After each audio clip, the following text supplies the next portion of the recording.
Say the Pledge of Allegiance. I pledge allegiance to the flag of the United States of America and to the republic for which it stands, one nation, under God, indivisible, with liberty and justice for all.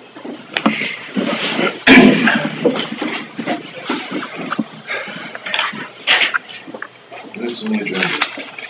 I'll make a motion to approve the minutes and agenda as presented. I'll second it. Motion by Gary, second by Bill to approve the minutes in the agenda. All in favor say aye. Aye. Opposed? Andy. Yes, thank you. You'll recall that I was here a few months ago doing a hazard analysis risk assessment. So what I have here for you is the results of those in the priority groups. There's 3 of them. Those are the numbers off to the immediately the far right, the 1, 2, and 3. So those are the most likely scenarios. If anybody else wants one, I just thought I'd offer. So what we have to do today is that so you can see that that's kind of right along in line with everything else in Winnebago County, because I've been to all the city councils twice now and all the school districts twice now. And so what we have to do today very, very quickly is come up with the new county mitigation goals or measures, and that's the second sheet that I handed out. There's 23. The top 4 are just general mitigation goals. The bottom 23 are actual projects that are approved by Federal Emergency Management Agency. According to FEMA guidelines, what I'm required to do at this meeting is unfortunately read through each one of those. So when I'm doing that, what we're going to do is each one of you will choose 3 of these 23 to decide this is what you would like to do. Given money's no object and there's all the funding available, if you could do anything on this list, you pick 3. That's why I'm required to read through them. And if anybody out here would like to know those lists as well, okay, I thought I'd offer. So then what we're going to do is after I get done reading them, we're going to go back and I'll just say number 1, if you think that's something that the county should do as a mitigation measure to decrease the effect of those top hazards that we did in that first sheet I handed out, then just raise your hand or say yes, whatever, just to indicate, and I will be out of your hair in just a few minutes because this is not all that exciting and I've done it way too much. So does anybody have any questions before I begin? All right, thank you. Again, can we ask questions as you go? Absolutely. Yeah, please stop me. You bet.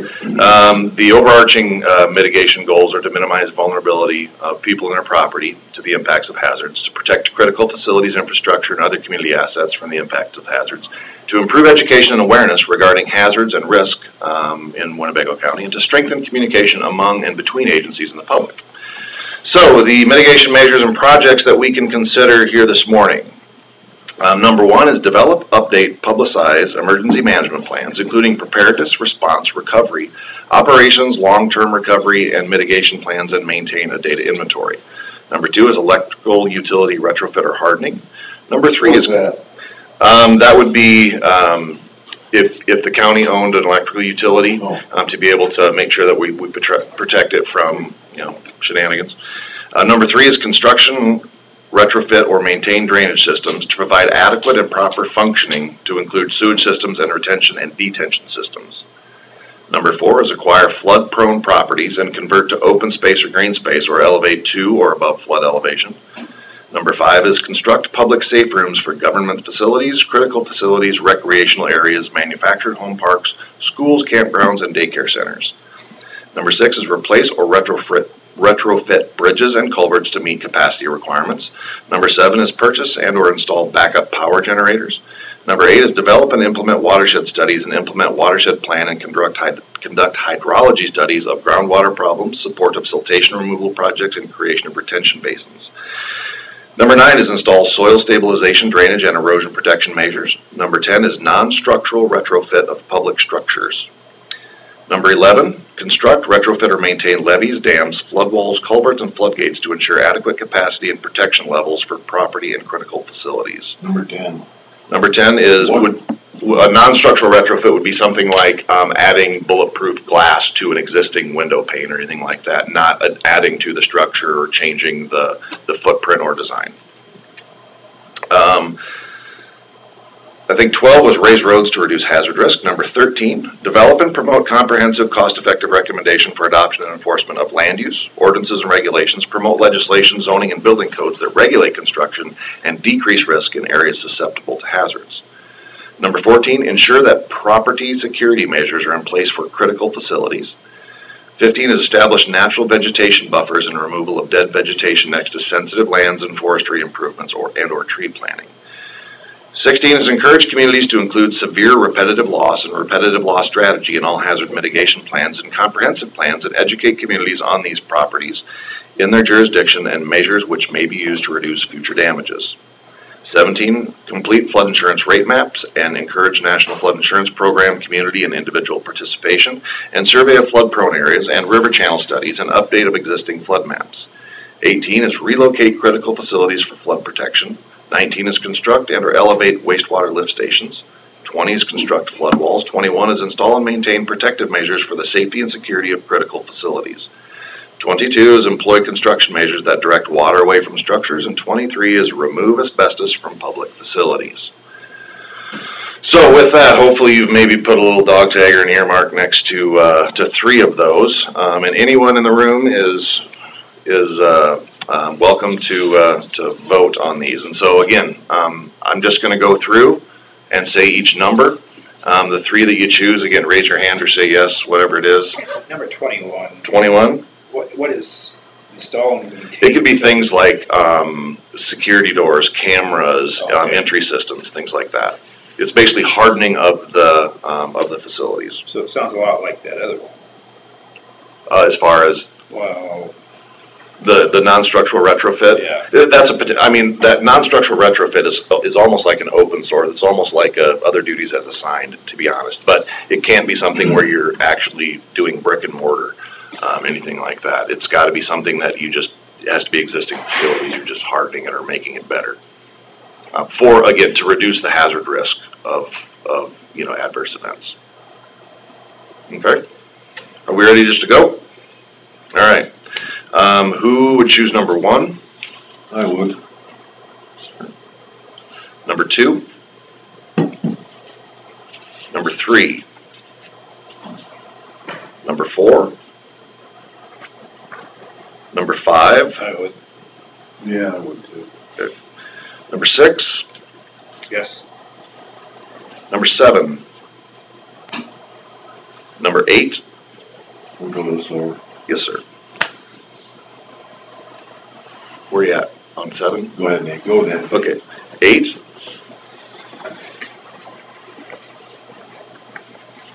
9? 10? 11?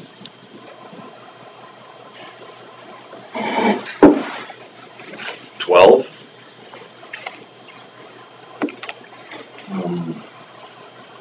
Hold on. Yep.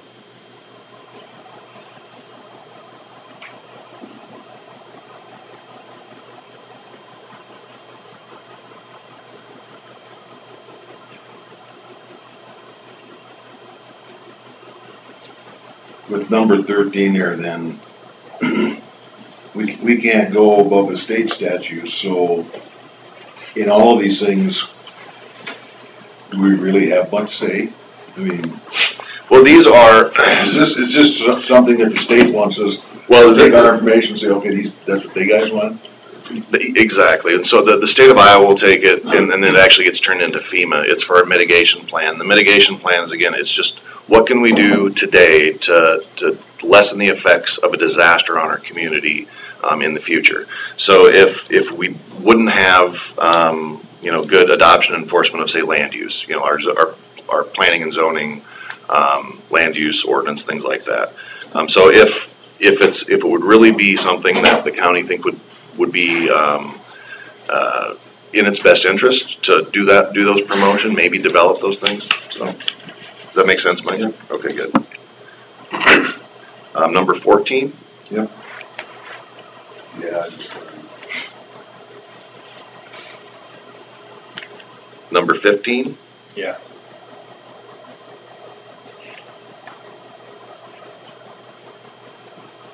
Number 16. It's my third one. Number 17.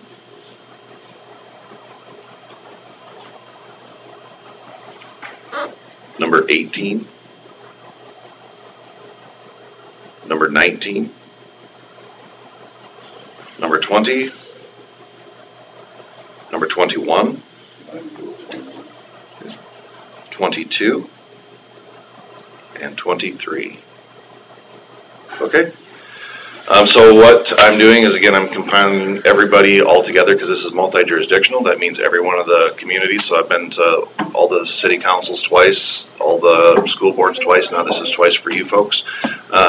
It's going to get put into a plan. I've updated all the information, and it gets sent to Des Moines here this month, and we'll see what they have to say. So thanks so much for your time.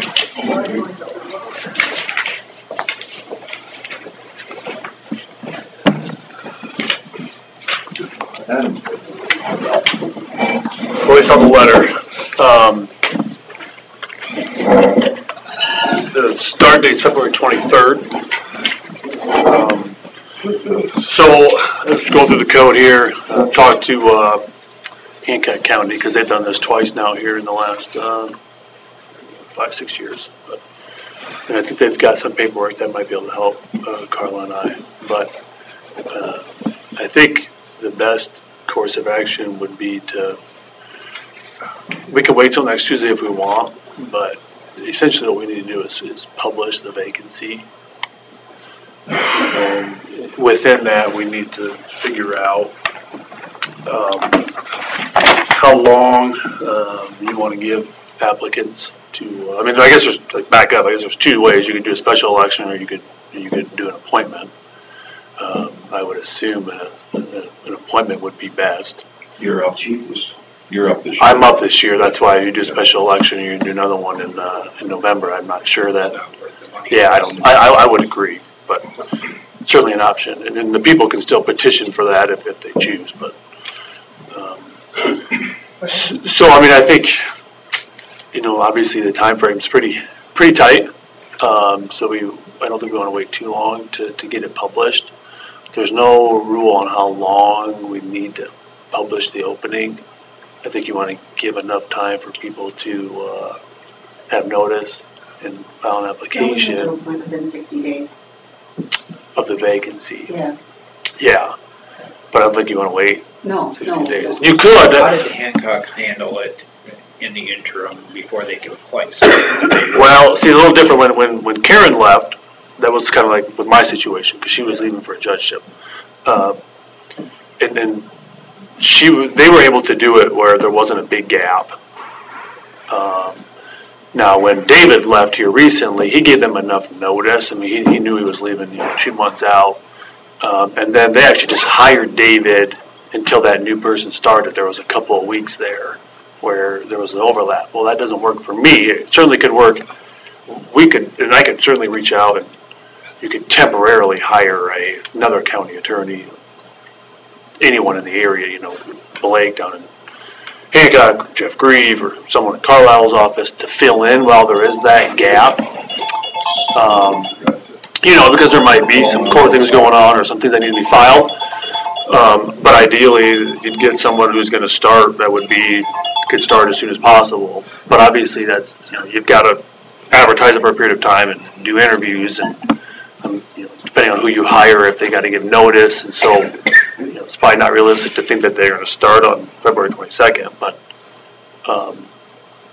so I mean, what I can do with Carla is sit down and we can figure out what we need to publish for purposes of that language. And if you want to wait till next Tuesday, that's fine. But to me, it might seem of a benefit to have a meeting later this week and try to get that notice out, because I don't know when's the paper have to have something to run it by, Carla? Usually Thursday.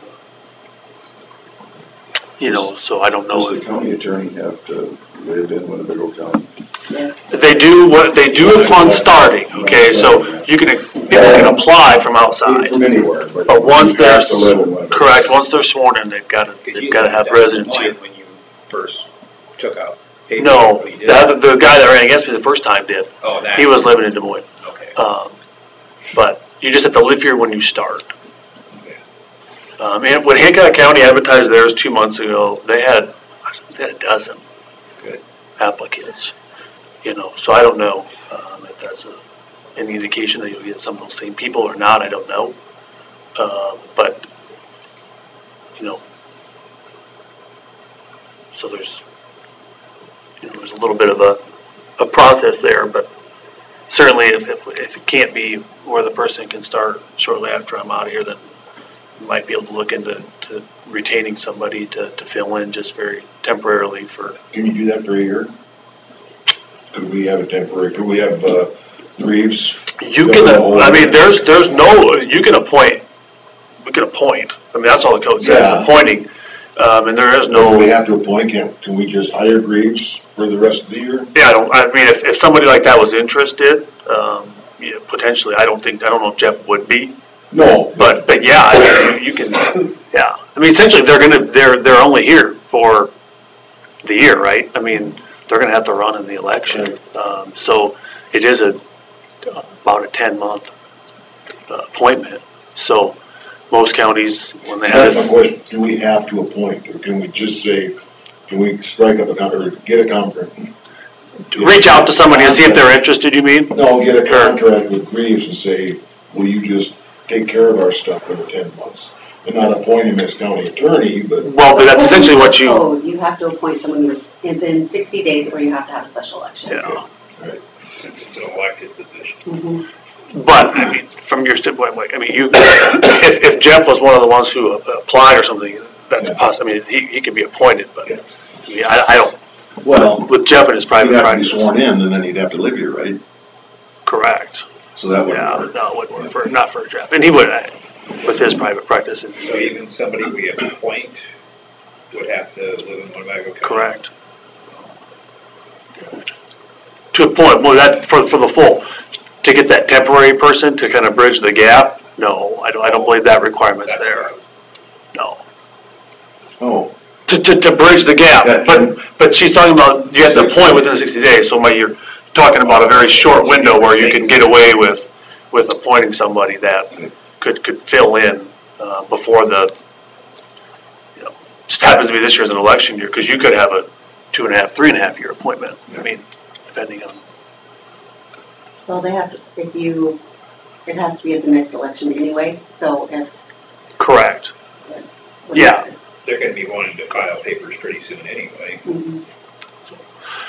We just gotta get it notice published and, figure out what we want for the time frame for that, and run it for 2 weeks or 3 weeks, and then deadline for submitting applications, and then we wanna do that. Is it in our best interest to have a short meeting this week yet, so we can get it posted in the paper, or? I can meet with Carla anytime this afternoon or tomorrow, and we can figure out kind of what needs to be in there, and then you guys can think about it for a couple of days and figure out how quick. Like I said, there's no rules about, you gotta publish it for 1 week or 2 weeks or 3 weeks. Obviously, you wanna give people enough notice that you can get applicants, right? You publish it for a week and it may not get enough time for people, what so. happens if we don't fill it? And there's nobody there to take the cases that you normally do. If nobody applies, No replies. AG's office is kind of a last resort. Okay. You can ask for the AG's office to come in and. But as far as this being a pressing matter, the things that you take care of, as far as court. Yep. um, We can hire somebody to fill in. And that they don't have to live here. Yeah. We can reach out and hire somebody to fill in between Hire an interim. when I'm out of here and when the new person comes in. So it's pressing, but it's not. It's real pressing. well, and I don't think you ought to rush it, Mike, because you want to give time for people to submit their application, right? You don't want to cut it off short and then someone doesn't apply because they they don't have the time that they need. And you also want to have enough time to decide who you may or may not want to interview, and that person may need time to, to get here. So I don't think you want to rush it, but getting the notice out is the first step, and that's probably the easiest step, is to get that drafted and get it in the papers. So I can't think of, this is just a scenario, and I can't think of anybody, but what if we only get one applicant? And it's pretty well known throughout the county, it's worthless. well, no, you'll have to. I mean, you can always look at like I said, the AG's office is always in the code that you can always, in a bind. So you just gotta hope that you're gonna get a good pool, and that's why I say, the Hancock County had a pretty good pool and that was 2 months ago, or 3 months ago. Most of those already in Hancock County. No, I don't think. I'm not sure if any of them were in Hancock County too. Yeah. I mean, Blake was the one that they selected, and he was a former assistant county attorney in Saragordo County, but he was actually in Scott County before just Hancock. And they had applicants from, I don't know if there was any actual Hancock County resident attorneys who had applied for that. There's not a lot of attorneys. There's not that many in Hancock County. So, just like here, there's not a lot of applicants in this county. So. Which lends me, when we originally went to full-time attorney, the thought behind that was that the attorney would be here more so we don't, in our meetings, that was the thought behind it. Yeah. So in your opinion, would it be best to stay that way or go back to part-time? Just my personal opinion, I think for the services, a full-time is the safest bet, because they don't have a private practice to possibly have to manage as well. Now, can you get more applicants if it's part-time because they can keep their private practice? Maybe. I mean, there's a lot of... Are they going to be able to service as well? Yeah, I mean, I think that's the conundrum is, if they've got the county work and the private practice work, which one's taking priority? Right. Every attorney's a little different. Maybe some put the county higher up, and so more counties are going to that. I know Worth County has for a long time wanted to make that switch. They haven't, but I've heard rumblings about them wanting to.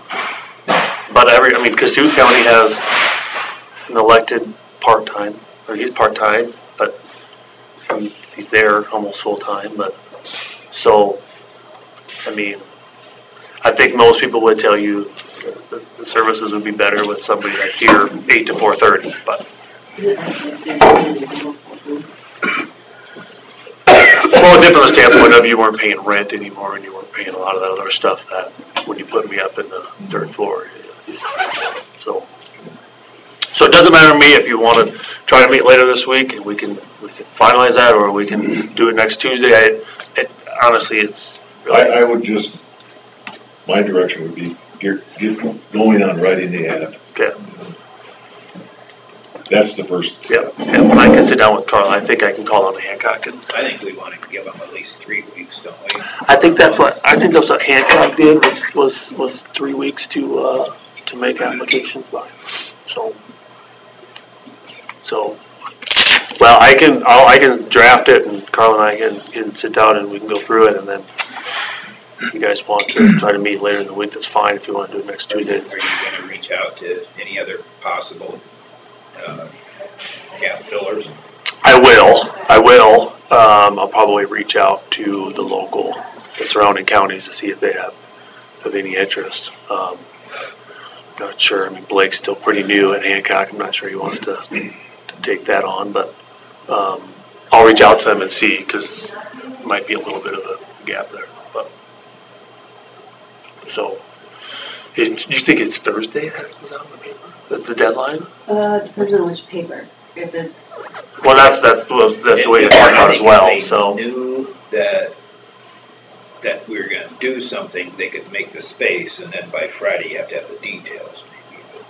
That's the other thing we need to probably, we'll have to talk about at the next meeting, would be where do you want to put it at, you know, what outlets do we want to do it at? I can get it to the County Attorneys Association, and they can put it on their website, it don't cost anything, and so I've got a few options there, but You can put it in the sack. NISAC, you know, local papers, I don't know what you're gonna want to do, so. We can see what feedback can make it too. And Yeah, I can talk to them as well and see what they've done in the past.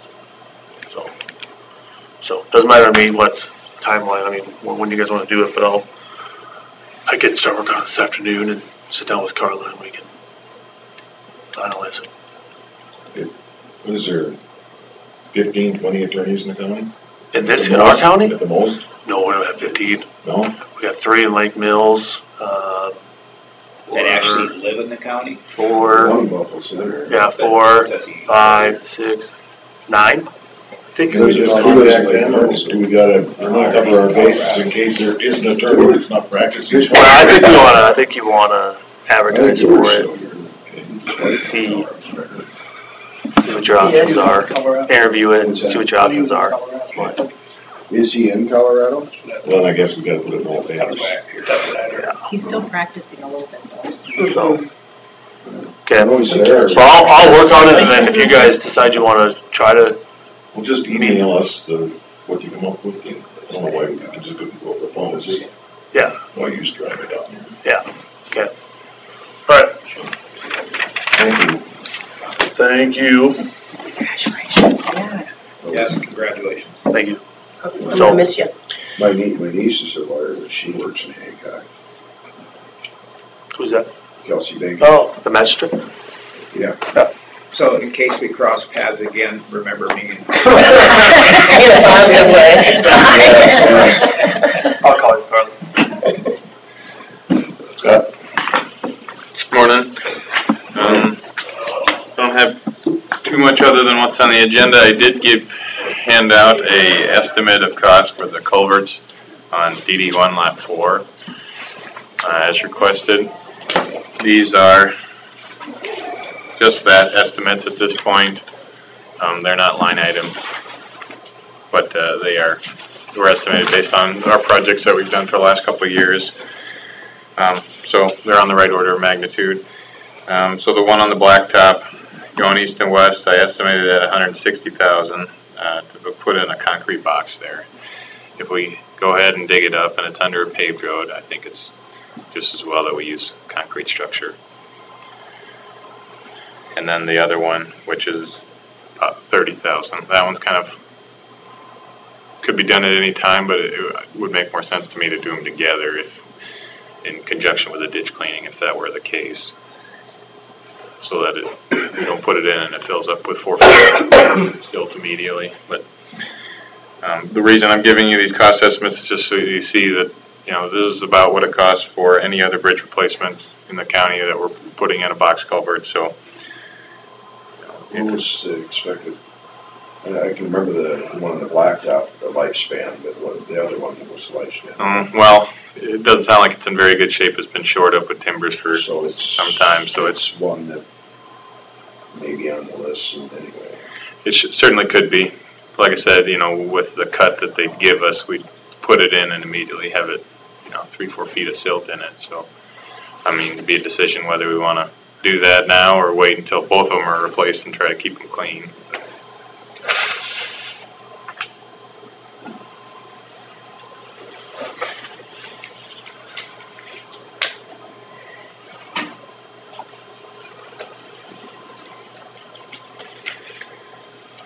Well, thanks for putting that together.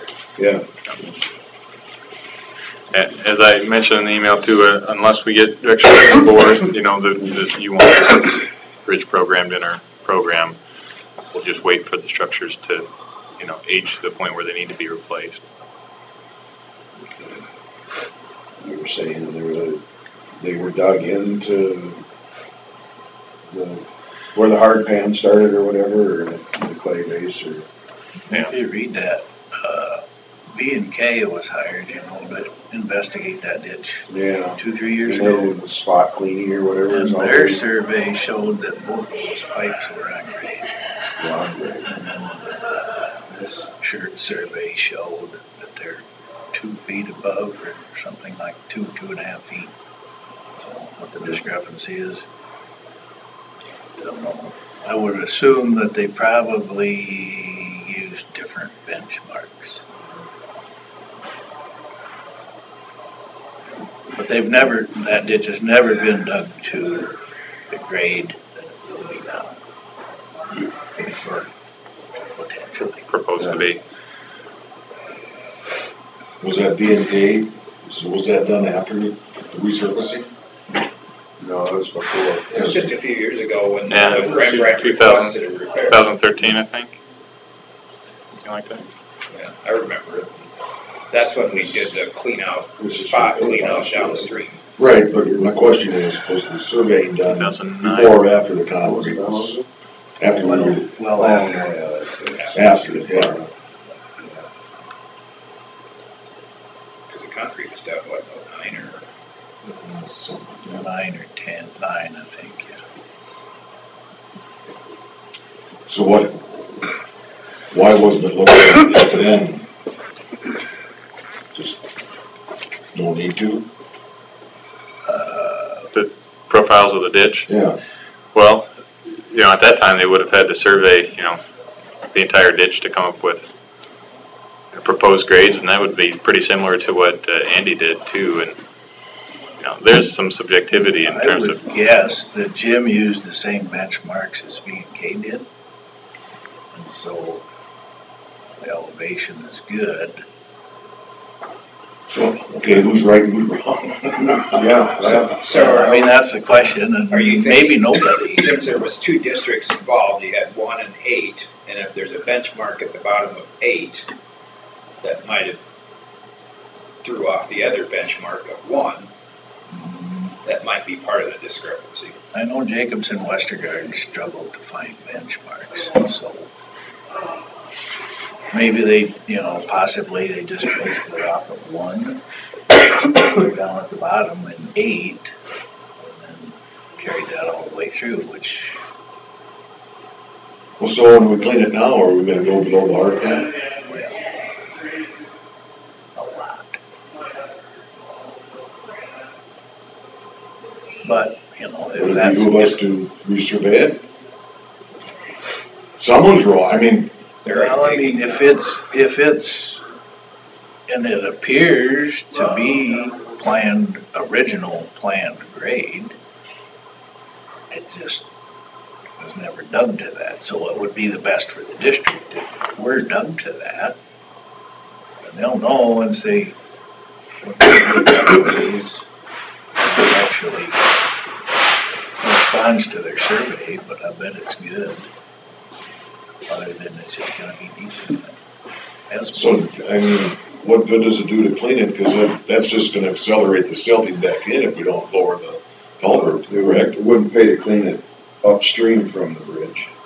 Right, and Yeah. your intent so far is to not, Right. Not to not do. Oh, that. okay, all right, Yeah, that's right, I'm sorry. Yeah. just up to that point.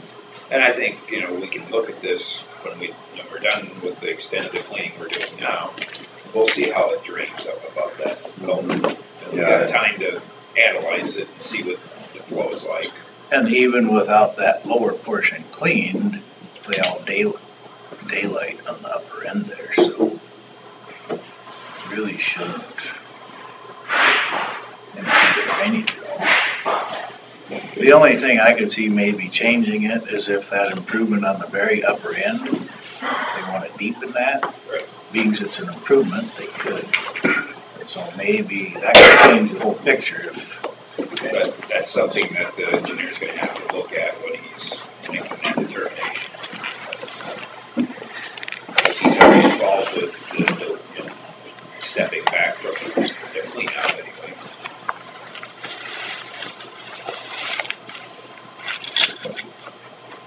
Okay.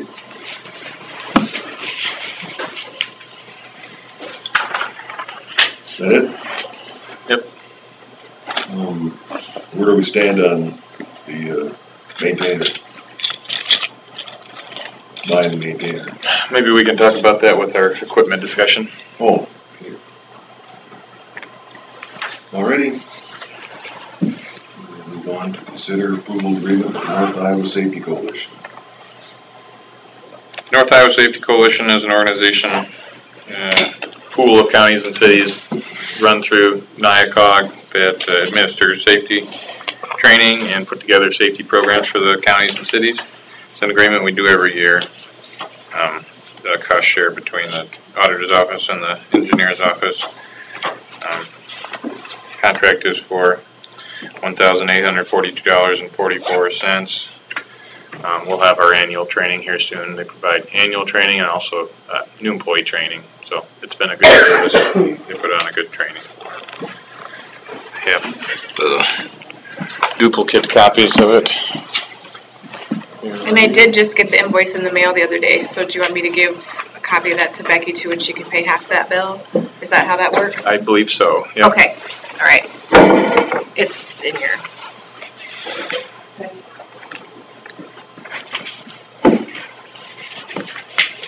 Do I have a motion to approve this? I'll make a motion to approve the North Iowa Safety Coalition services contract. I'll second it. Motion by Terry and seconded by Bill to approve the agreement with North Iowa Safety Coalition. All in favor, say aye. Aye. Opposed? Motion carried. Consider for approval equipment purchases for secondary road. So I have emailed you some background information on this session. There's the information that I emailed you, one for each of you. I'll have Mark talk in detail about the purchase of the mower. First, I just wanted to give an overview of where our budget is. Our secondary road department budget for equipment this year is $625,000, of which $327,000 has been authorized. So, with our remaining $297,000, this purchase fits in that amount, and with our auction proceeds, we can also pay for most of it, if not all of the maintainer. So that is what we're planning for the remainder of our equipment budget.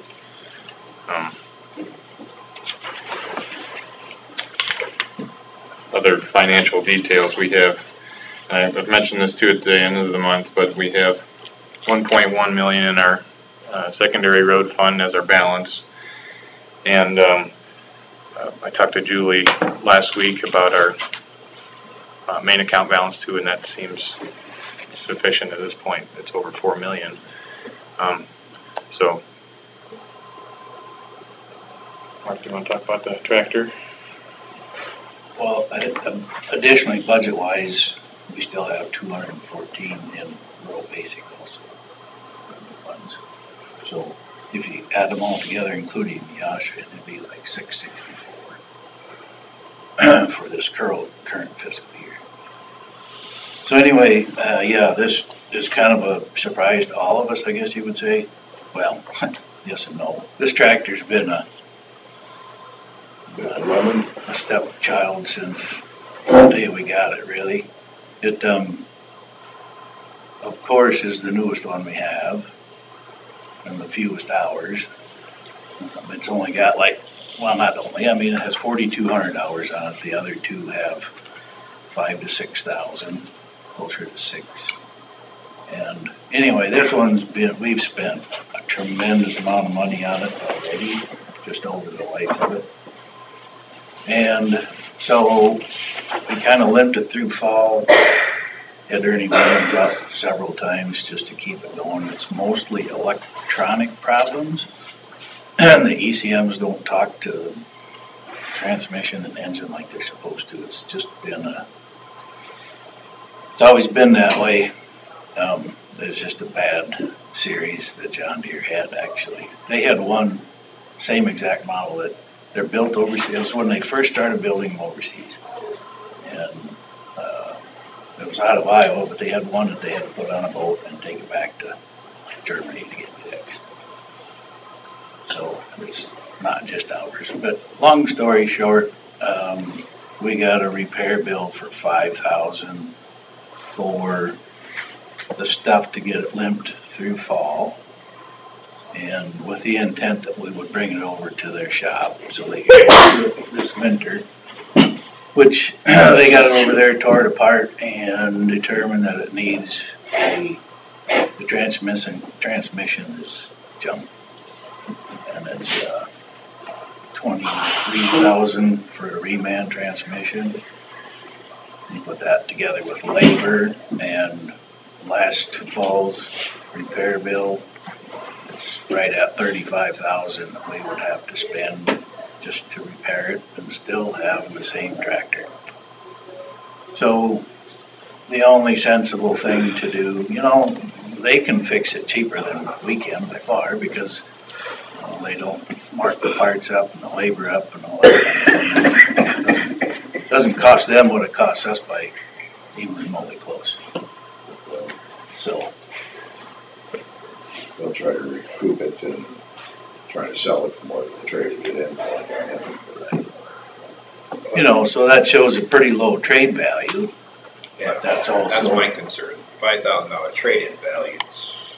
But the 35,000 is on top of that. That's with them covering the repair bills. Have they updated this stuff to where this isn't, Yeah, this is it's an a old. better repair than what it was originally? Have they been lots of If we times were to they- repair it, I wouldn't guarantee it. I don't know how many ECMs we've had on that thing. And it's a matter of they just don't communicate properly.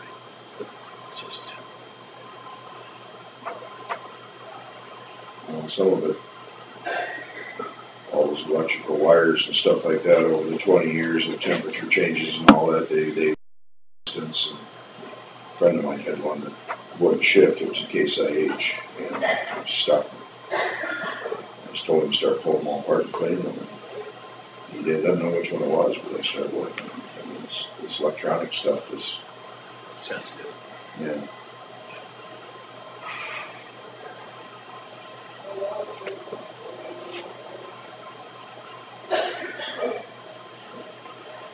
If we were to spend 35,000 to repair this one, we'd maybe have a $40,000 tractor. Well, when did it start going bad? Right away? Oh, it was probably 2 or 3 years old when it started to bother the worst. And then it was fixed for a time, and then it goes back to the same. It's kind of. Well, there's one thing about it. If we go ahead with the repairs, which is a lot less costly than replacing it, the trade-in value will also be higher later to trade it in down the road when the county's financial position is a little better.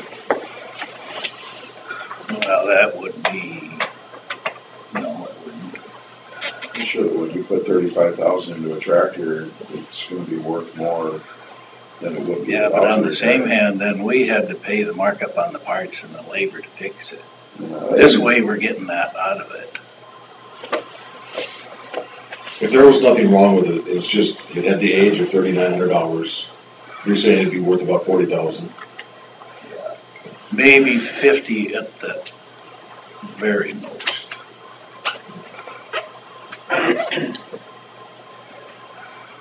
Financially, we'd be way better off to replace it. It's probably worth $50,000 to sell it outright, and it's probably $40,000 to trade it in, if you had it all fixed up. Maybe. Wholesale store. No, especially if they did the work. They'd work with you on that, I would think, somewhat. Well, if we don't trade it, we're gonna have a $35,000 repair bill.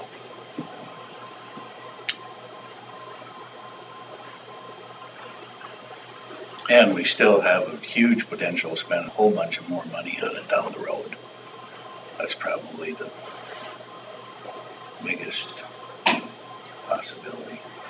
So the one that you're pricing out, what transmission's in that one? It's an IVT.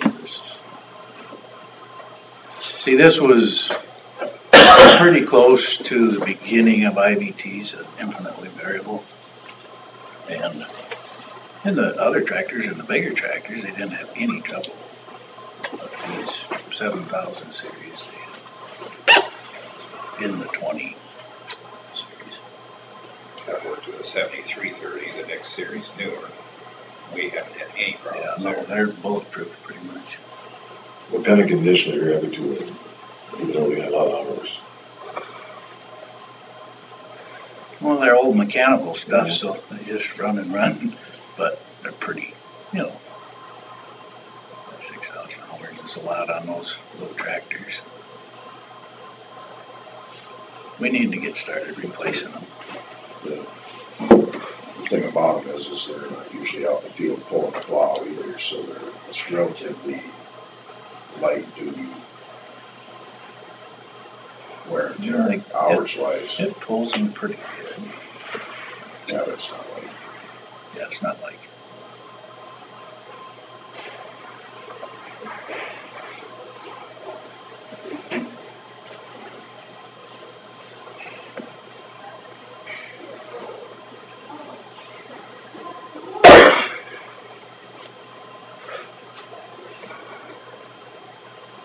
Well, from the sounds of it, your description of our fund balance is probably a little misleading because there's a pot of money that we have to take our salaries out of too to get to the next September taxing. It's going to put a lot of pressure on the fund balance.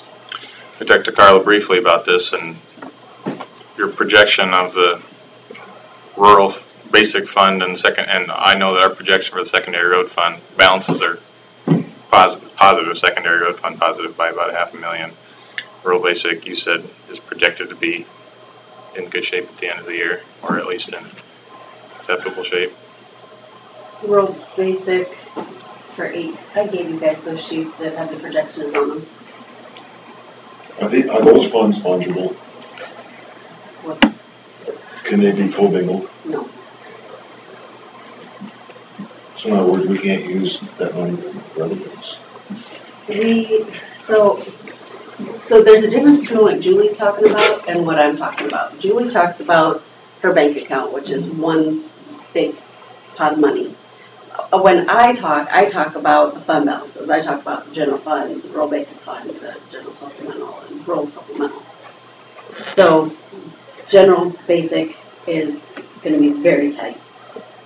Rural basic has like 400,000 projected estimated ending fund balance, which is about right. Secondary road has a $1.1 million ending fund balance. And that's So that is our current right. fund, So current you fund put balance. all those funds together, and that makes the $4 million that Julie talked about. Yeah. But if we can't use any of that, then So you can't use, secondary road fund can only be used for secondary roads. General basic fund can only be used for general basic fund. In the background, the funds do kind of account for each other. I mean, if one fund's low in the meantime, the account balance is still positive, it's still write checks. yeah, I understand that, but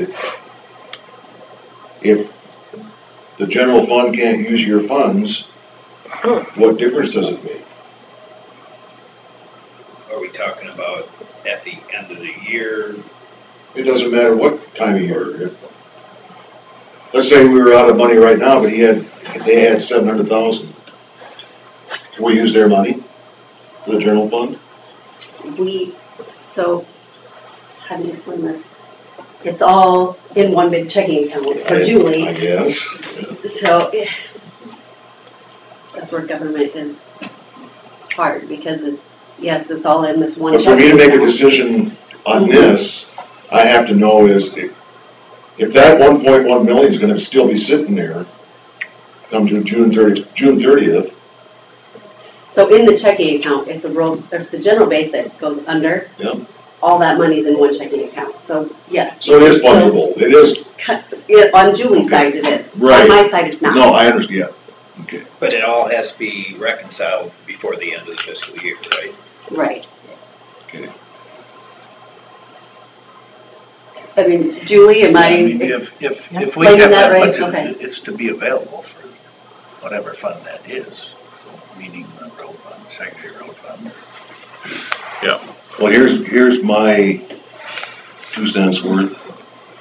This can get put off until June 30th, can it, these purchases? July 1st. Can we put it in the new budget, and then we can levy against it? Well, I mean, so you're gonna tell us that today we have, well, after the auction, we'll have basically $665,000 in our equipment fund that we can't use, or in our equipment balance that we can't use. Well, that's when we don't have the But money. this whole predicament isn't the road department's. No, it isn't, but you're part of the county. Right. Right. And I admit, I mean, I wasn't watching the repairs on the courthouses like I should have been. Our funding, you know, we get $260,000 a month in road use tax. That can't go to the general fund, it has to go to roads. Well, that's my question. Julie, would you like to? This last month, you got $168,000 for road use tax. And that goes into the main account. Well, It goes into your line item. It goes into your line item, but everybody spends out of that main account. You know, so everybody that has expenditures uses that same money. So if today we have a $1.1 million balance in the secondary road fund, that shouldn't be available to us? No. Anybody can have it. Well, yes, it should. Yes, Of course it should. Yes. Of course it should. But we're in a different situation right now. What I want to say is that while she has so much in her fund balance, if you take her fund balance, add up all the expected revenues and all the expected expenditures, we're still planning to have money in the bank at the end of the year. So, I mean, I think that's the most important part, is if you understand what our cash balance is, understand what our revenues are expected to be and what our expenditures are expected to be, it works out. And that gives me some confidence that we can make expenditures in a timely way and do what's best economically for our equipment. I guess the struggle with this decision is, you know, you've got a repair that has to be made because it's already tore apart in the shop. You have to either make the determination whether it's going to be part of the trade as is, or if it's going to be fixed and brought home and wait until later.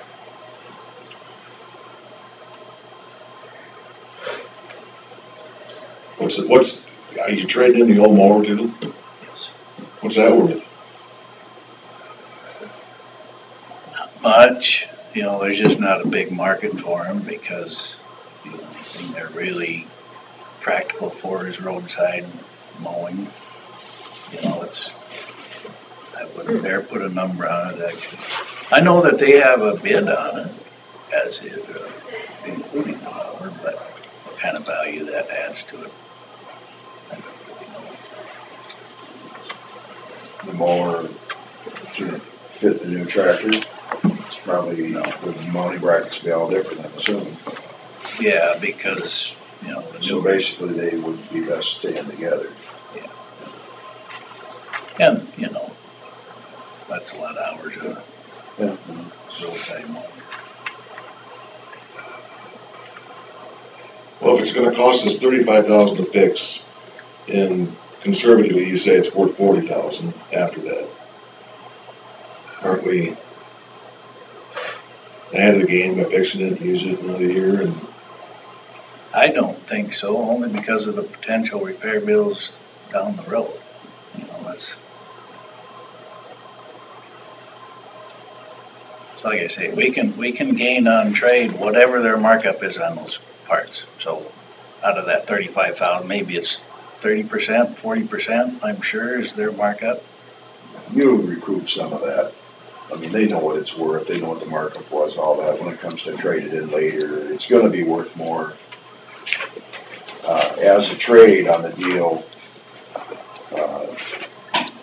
I mean, it may not be quite as good a deal as this one, but it's gonna be, they're gonna give you your, you know, instead of $5,000 for it, they're gonna give you the 30 to 40,000 in the trade later. So because it has. Well, but then we already paid that $35,000. Well, you're not gonna get ahead, no, but you're not gonna go way behind either. How much are the electronic control modules? The Oh, ECMs? 2,200 or something like that.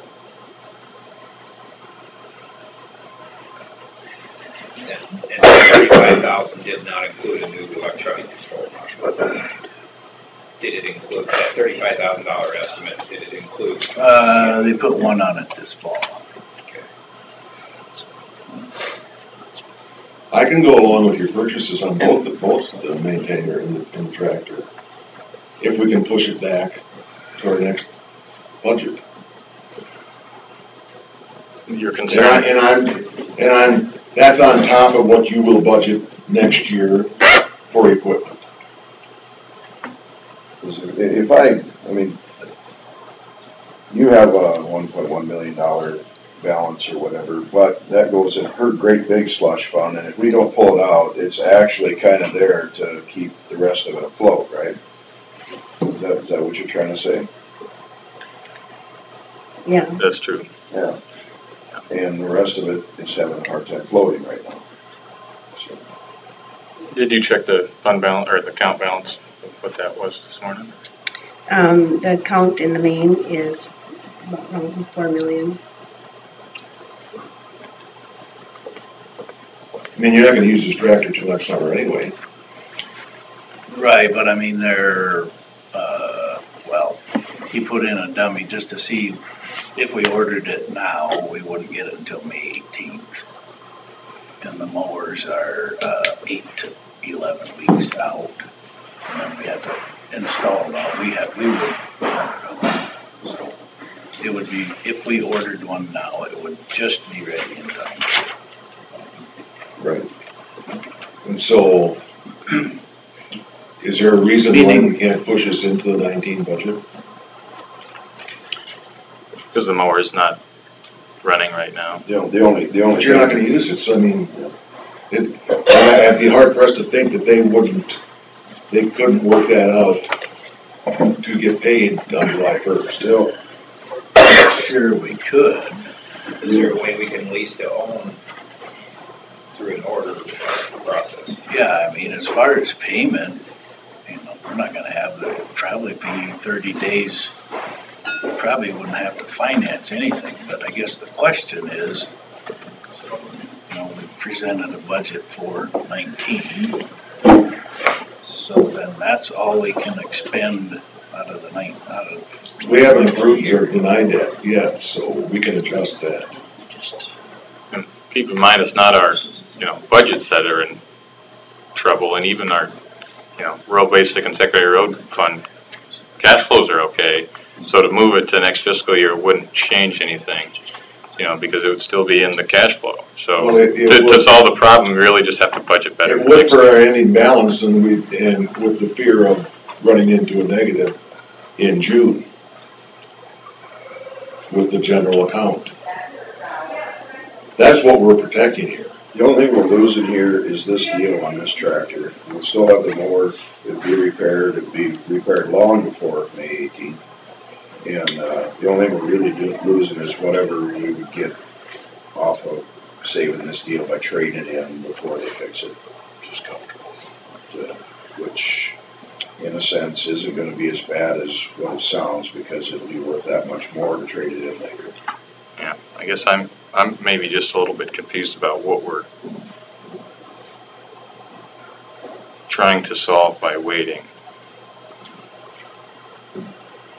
Projected.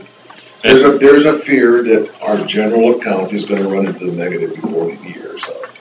Carla, do you have that fear? I think that,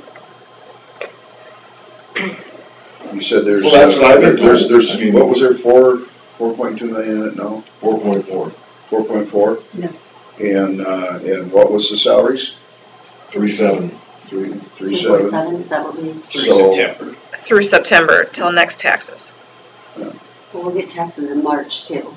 Not a, Not a whole lot. A lot of people paid full year in September and then again in December. So we'll have taxes coming in, but it won't be as much as what So we you got. can see that the little cushion that's left there, the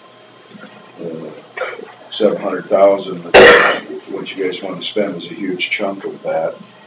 And then I just saw conservation in their minutes ordered a new truck.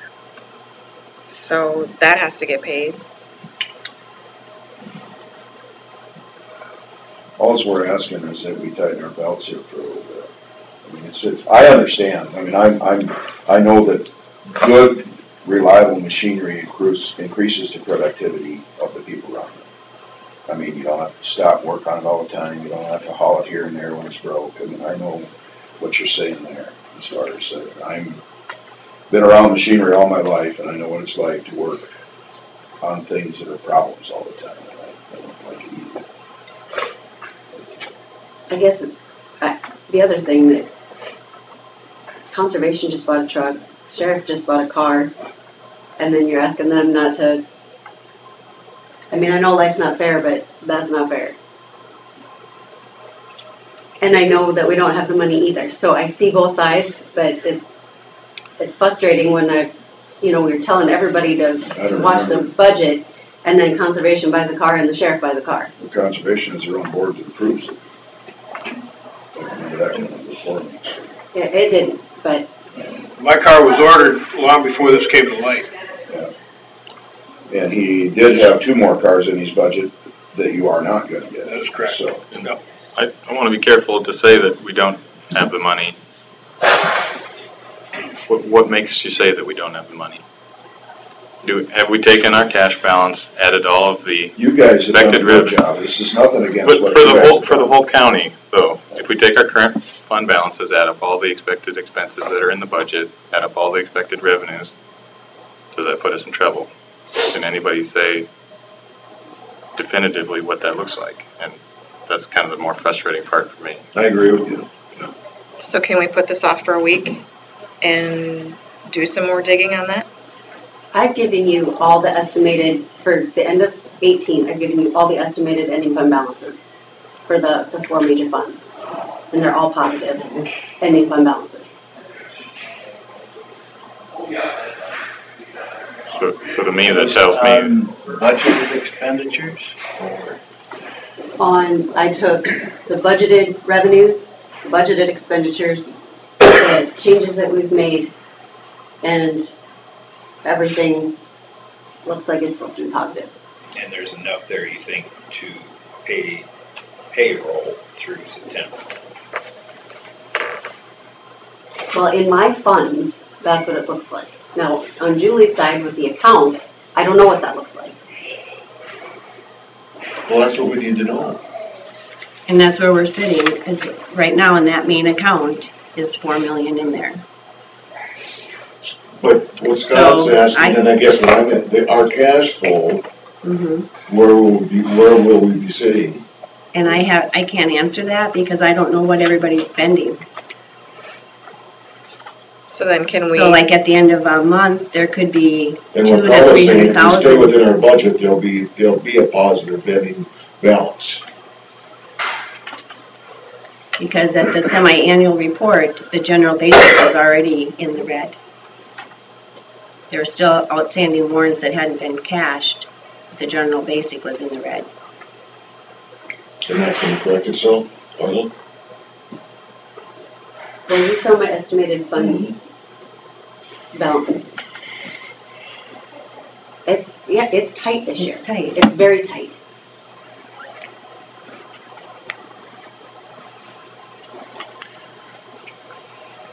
Well, can we put it off 1 week and discuss it next week? Look at some of the things that we need to have answered. Would you like to see if we could pay for it? I mean, if that makes any difference, to pay for it after July 1? Yeah. I'm sure come up with some kind of an option for that too, if. I think that'd be a good thing to look at. But then we still have to go back to the budget. Right.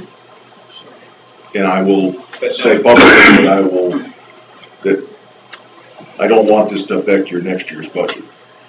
as far as what you had planned for equipment purchases. Because I agree with you guys, we need to stay on top of that. But we can adjust next year's budget without doing an amendment if we know it before Right. next week, right? Right. Carla? Say that again? If we know in the next week that we need to adjust their next year's budget to include this purchase rather than this year. We have until the middle of February to work on budgets. Right, so if we know next week what you find out, that we can. And what we can do is take what hasn't been spent yet out of all the budgets, four major budgets, that makes up, or all the budgets that make up the general fund. We take what's left in everybody's budget and subtract it from that fund balance.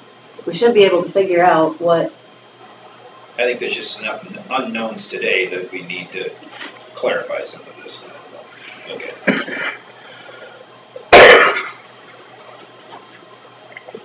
Is that fair? That's fair. Good. Thank you. All right. Anything else on that stuff? Okay. Sue, how, let's go to number 11. 10 a.m. Oh, sorry. Public hearing for One Pig E Limited Liability Corporation. Permit for confinement feeding operation in section 3 of the township. Get a price on things. these two people called in and were opposed, and then I have a letter.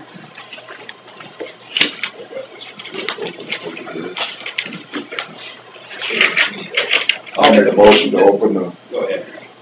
public hearing for One PDE LLC for construction permit and confinement feeding operation in section 8 of Grant Township. I'll second the motion. Motion been made by Bill, seconded by Terry to open the public hearing for the construction permit for confinement into section 8 Grant Township. All in favor, say aye. Aye. Opposed?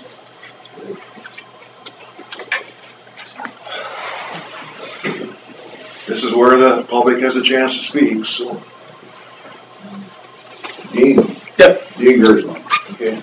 Dean Gersma, I'm probably the closest neighbor, living in Section 9, Grant Township. I guess I wasn't contacted by anybody about this facility, and I'm wondering about the exact location within Section 8 of this building. It's in the southwest corner of the southeast quarter. Okay. Right on the. I've seen some there flags. There used to be an acreage there, I think. Not at that location, but, no. Was it, must be further east. Right.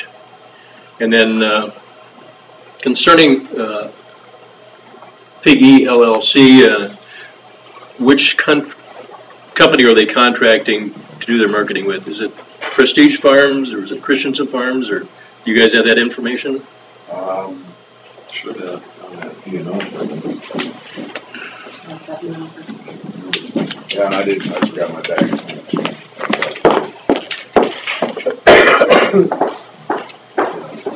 I've got a couple of farms within 3/4 of a mile, so I'm just interested in what's going to happen. What mainly concerns me is some of the things that are required by the DNR regulations as to their dead hog disposal and their manure plan and those types of things. I know Steve has some questions too. Yeah, I don't know. The other things I was thinking about were, I'm going to go after Steve finishes. Okay, I guess are there any representatives of the LLC that's building this facility here today? No.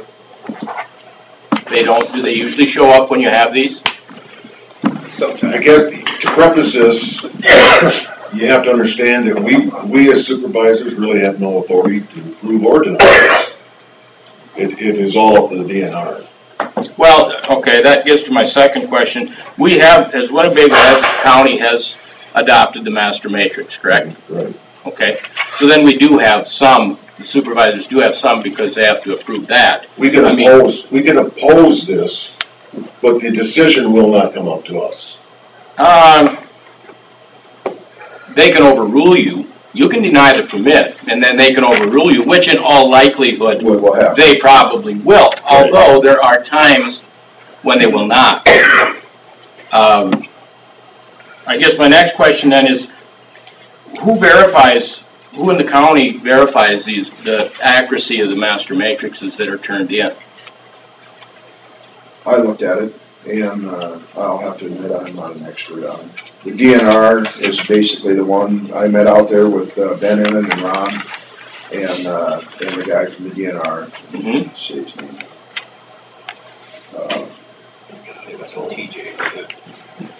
TJ Harris. Yeah, that might Trent be. Lambert, it could have been Dan Brattrud. Jeremy. It wasn't Bratcher, because I know him. Jeremy. Was it Jeremy? Jeremy Platt. So what's the exact location on the parcel? Right there. So I guess for kind of all of you then, so you guys, if they're in your district, then you evaluate the matrix? Yeah. You go out and meet with. With the DNR, yep. So your procedure to go through that matrix and make sure it's accurate, to verify the accuracy of that, do you, for instance, on distances, how do you determine? The DNR does all that as far as Now- tile lines and all. I mean, it's all basically approved by them, and then I look at it, and I mean, and I have to admit, I have to assume that all their measurements and stuff are right. As far as Ennins have to hire somebody to come in and do that, don't they? As far as making sure the matrix is all right. No, it's up to the county to determine if the matrix is accurate. The DNR, they will look, for instance, to be from a residence, it has to be 1,875 feet. The DNR will verify, excuse me, that distance. Yeah. But Ennins 4.6 claim that miles is, they say where an addition, now where the matrix comes in is they can get points for being additional, maybe distances from a residence, from a public use area, from a waterway, those things.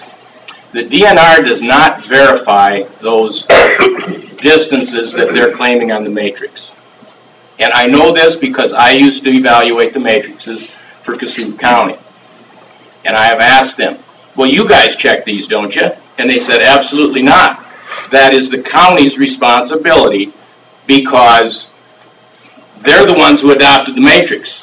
They're the only ones that have control on approving whether this matrix, whether they meet the standards of it and have enough points. So someone has to check those distances because a person is doing the application. Believe it or not, everybody makes mistakes.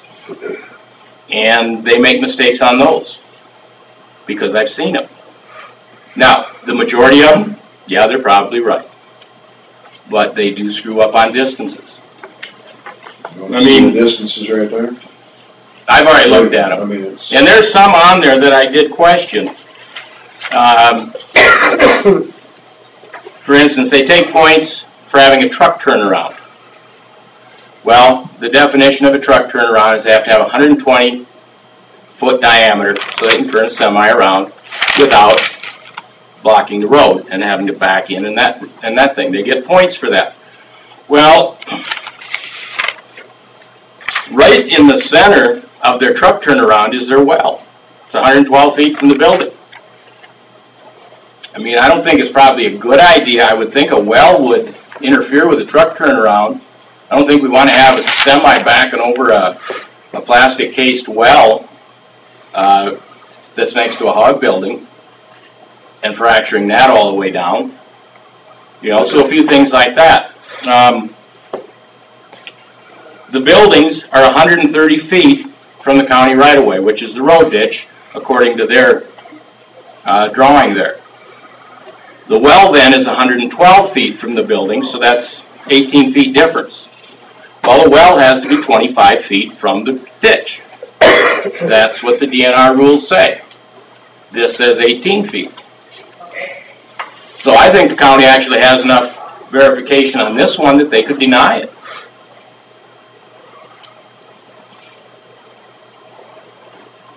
But I mean, unless somebody checks these things, basically adopting the matrix is just a futile effort if we don't check them.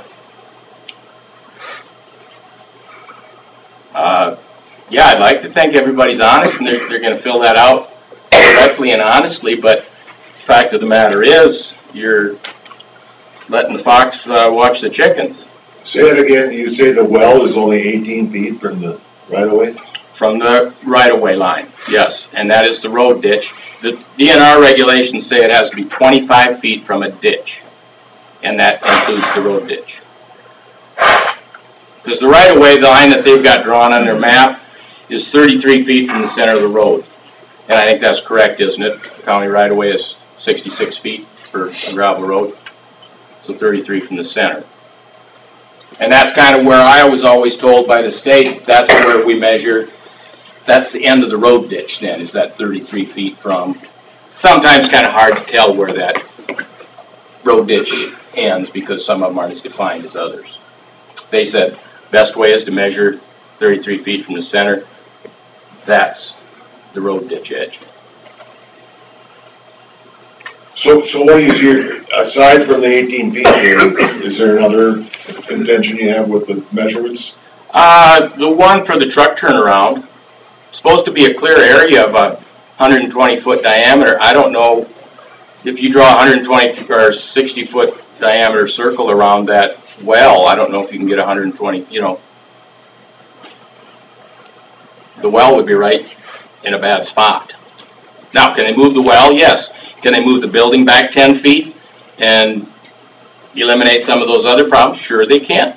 And that's what I mean, if they're going to use the rules to their advantage, they have to follow the rules to everyone's. And I can't believe that they put a design in there that is going to be not within the rules.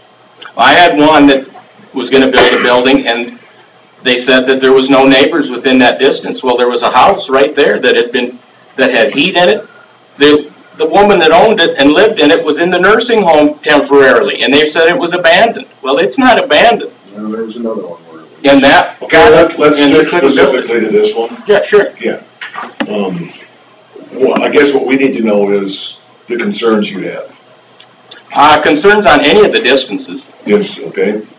You know, if they're not verified, I think from Dean's house, they said they were an additional 570 feet away over the 1875.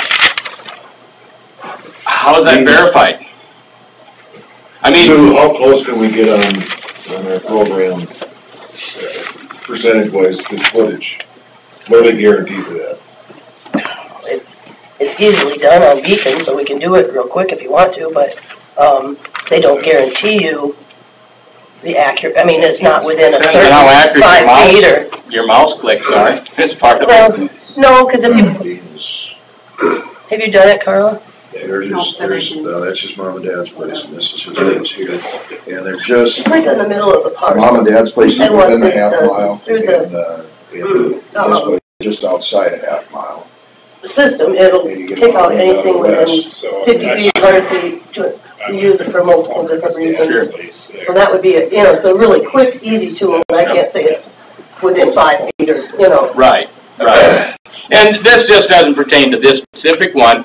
I mean, this is down the road. We're going to have other ones coming up here, I would guess, this spring. I think we're probably going to see quite a few, just because the winds of change are blowing now down at, people are complaining down at Des Moines. And so maybe they are going to adjust this thing a little bit.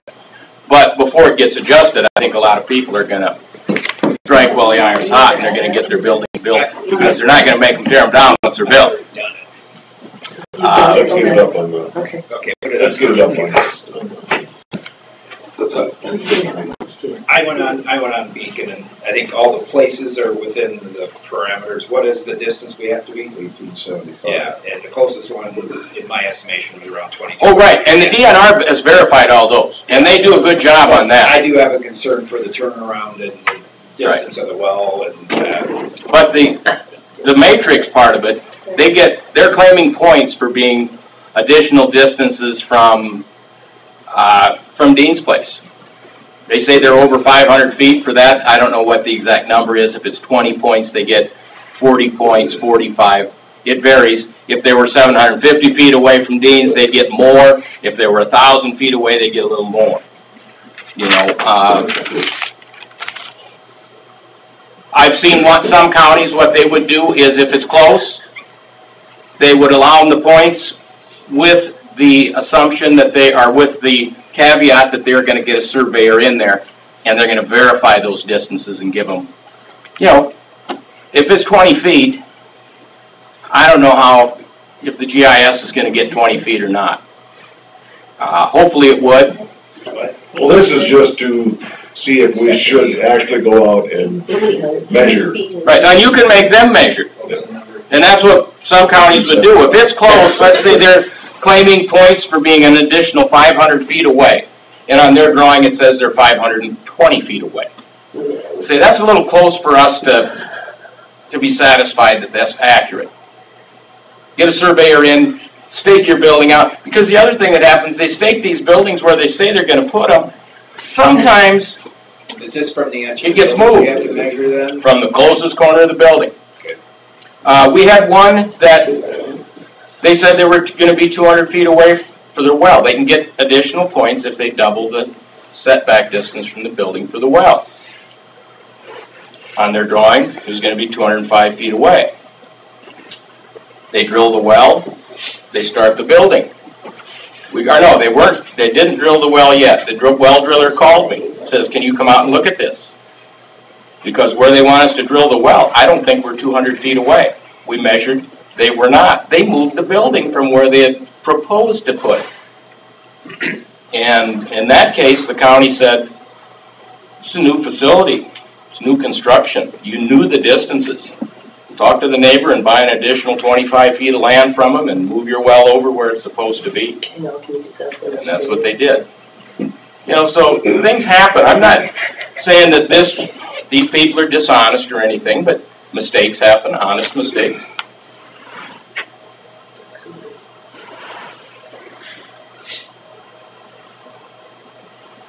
Did you find out which company they're working with? I didn't see it in there. Where was it? And it was two buildings, 2,400 dead?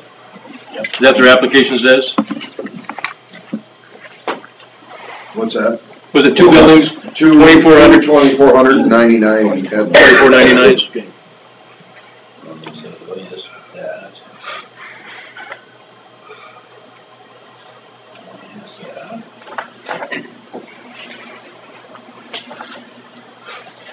Then there was,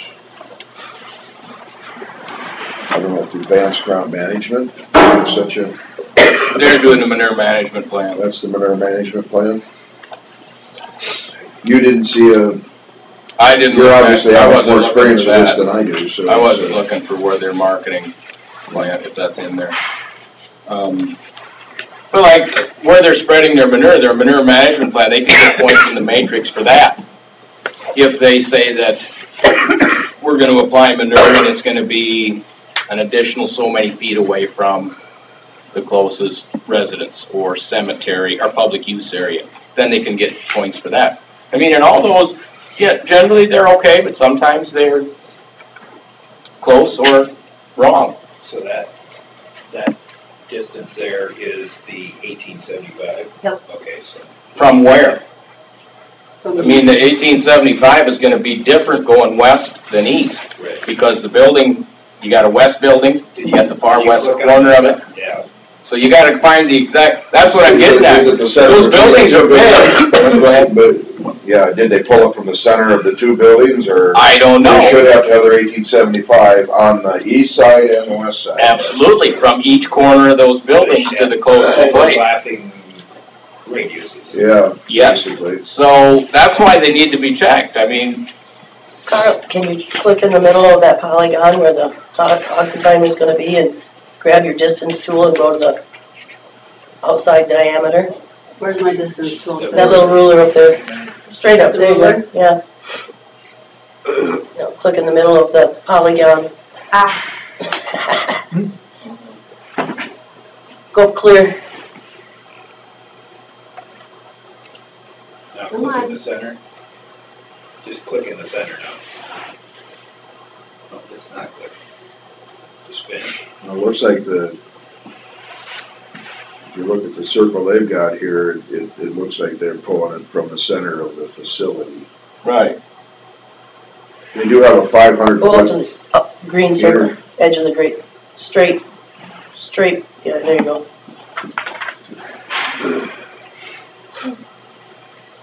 I would think it'd go to from the middle of the, I wouldn't know for sure. For the DNR, for the matrix, you go from the closest corner of a livestock building to the closest corner of the nearest residence. looks like to me, Blue lines in. Yeah, it looks like it's from the outside line of the, yeah. Southeast corner of that part. looks like they're pulling from a line here, from the corner Green line. of that building. Right. There you go. This inner circle, It's close, yeah. That's, I don't know what that one is. I didn't know, if they were going from that and then measuring out, Yeah. they're giving themselves a diameter radius around it. No, I'm not sure what that is. And then the other one is pulling off that corner over here, so 500 feet. looks like they've got the east and the west kind of covered. Right, but again, depending on how accurate, that's their GIS. How accurate is that? I don't know if it's better than the county's, if I'm it's, sorry, what? you know, you take your GPS unit out and site a place and it'll, a lot of times mine will look and it'll say accuracy within 25 feet, accuracy within 75 feet. In these cases, 50 feet, 25 feet can make a big difference. And you are within your rights to ask them to survey those distances. Now, if they're saying 500 feet and it's 720 feet, I think 220 feet, our GIS is probably accurate enough that they're entitled to those points. Did you see that? Yeah, I've seen them. Yeah. So according to Bill said, they did get a 2-point deduction for not meeting extra 500 feet. Yeah, it says negative 2.445 right next to your mom and dad's place.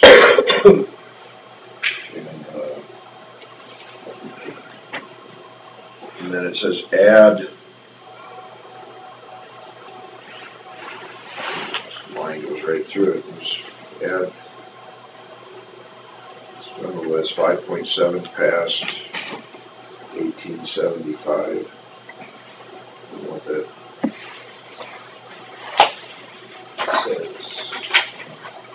It says add 570 feet past.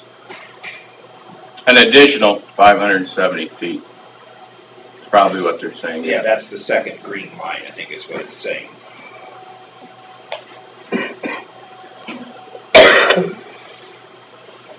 I mean, I know Hancock County, Andy Buffington, everybody knows Andy, he does their matrix evaluations. You know, so there are people around that, you know, to use as a reference to ask if you guys want to continue to do them. You know, you can't be expected to know how to do everything if you haven't been shown either. Okay, so for this particular issue, it'd be good for us to know the particular concerns before we make up our mind. Any distances, I didn't look at all the setback distances that they're claiming on the matrix, but any additional distances that they're claiming. The well location from the proximity to the road ditch, and also the well location in the middle in the truck turnaround.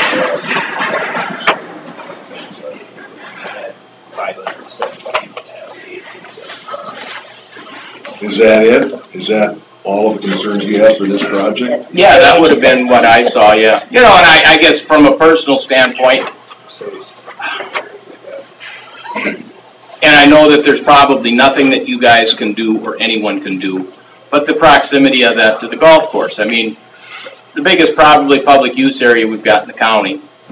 Does seem like there would be a better choice of And locations it's to be in here. straight north of it pretty much, I mean. It's a mile and 3/4 straight. And if they say, oh, that's far enough, you're not gonna smell it, well, you could have came to Thompson the last couple of mornings and told me that we were too far away from Rembrandt to smell it too. because you can smell it. So that's where I'm coming from, why I would like a little better location. Plus, I mean, I can't get into the other issues I have with it, but You can't, you just don't want to. it's not gonna do anybody any good at this meeting, besides take up time. Would that be fair to say that that's both your concerns due to the distances and the things that we can act on?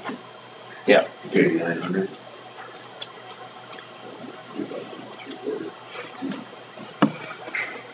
Well, I've heard from everybody that lives around it, and they all really wish it wasn't gonna happen.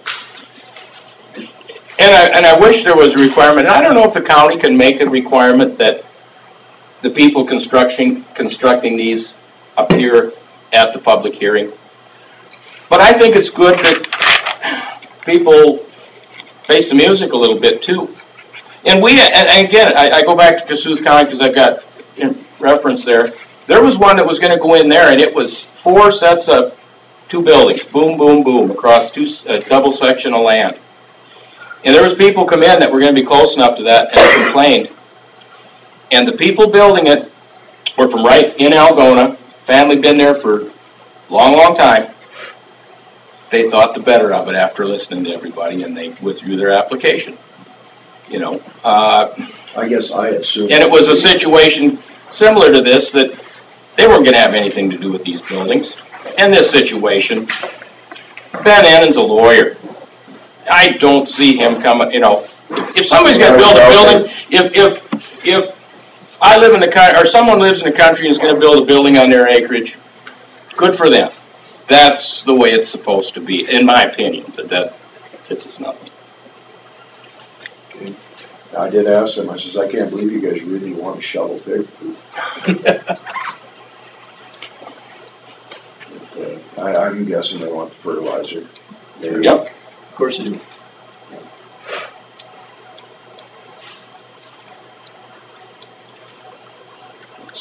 Have we heard your concerns? I didn't want to close the public meeting before. Ryan, do you want to say anything? I was just here to listen. Just want to get information. So. I'll entertain a motion to close the public hearing. Motion to close the public hearing. I'll second it. Motion by Bill, second by Gary to close the public hearing for the construction permit confinement unit on section 8, Grand Township. All in favor, say aye. Aye. Opposed? This is the letter that you need to fill out for the DNR. Do we have to do that today? I'd almost like to It's see due- the scoring matrix. It's due by the 29th. The scoring of the matrix is in that packet that I gave Oh, Bill. it's in there? Yes. It's scored well within the parameters. It's the scoring that they provided you. Yeah, it's well within the parameters. It's- But again, that's kind of like grading my own test. Did you go out and measure like the well from the ditch? When the well was installed, I would do that. At this stage, no, I don't know if there's even any flags out there or anything right now. I haven't even There's a few flags out there for where the. Now, I'm sure Ron will be out there when they are gonna get ready to drill that well, your sanitarian, and he will measure distance from that building and distance from the road ditch. Well, their distance from the building was 112 feet. Yep. And, but their distance from the road ditch does look like it's, not quite far enough. But Yeah, it should be 58 feet from the center of the road. Was there anything in that matrix, Bill, that says they're gonna do it beyond the scope of the DNR regulations, the matrix? Because I don't know how we can deny it if right now they're following all the guidelines. We could deny it on principle. If you take away the points for their truck turnaround, how many points was that? I can't remember. It might only be 5, I can't recall, but it might be. We'd have to have a very specific reason for denying the Right. permit. Yep, you do. So, Well, it's just, I don't know if on the sheet that you give the DNR, if you can put any, extra requirements on there, such as approved, pending survey of distance from building to residence, or something like that. But we could go out and survey, but we really have nothing to survey because there's no stakes there or nothing yet. Right, and that's their responsibility to do. It's their responsibility to prove that they are meeting those distances. It's not your responsibility to prove that they're not, you know, but they need to reasonably give you assurance that that's right. I guess what I'm saying is until the well driller actually comes and sets the well. Right, I agree. Yeah. And it's the same with the building distance. Yeah, until they actually pour the concrete, but again, they can go out and flag that thing out, and then they can survey from that flag to the closest residence. And then it's up to them to make sure that that is the corner of that building, that it doesn't get picked up and moved over so that we can get 6 more rows of chlorine on the west side or something like that, which that happens.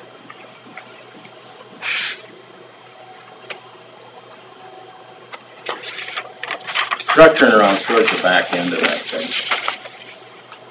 Where would the actual points be at on this? I'm having trouble finding. For each item, it tells you how many points they're claiming. So like, This, like this here. there's these are all the, so it Oh, starts. there's the truck. Yeah, all right. So it starts here and those are all the. Well, it's like our tile. It was, that was far too.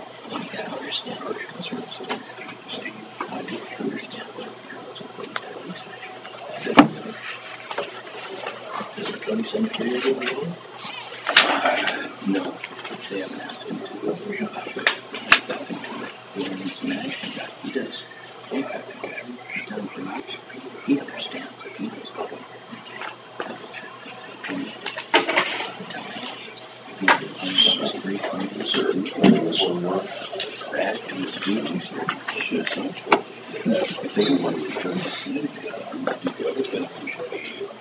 Study this and it's just a few other things. You have to meet the doctor, the master matrix. If you don't check it, you get to a break. Our police tells us you gotta have a driver's license, but if they never ask for a driver's license, it don't matter. If you got a license, yep. Okay.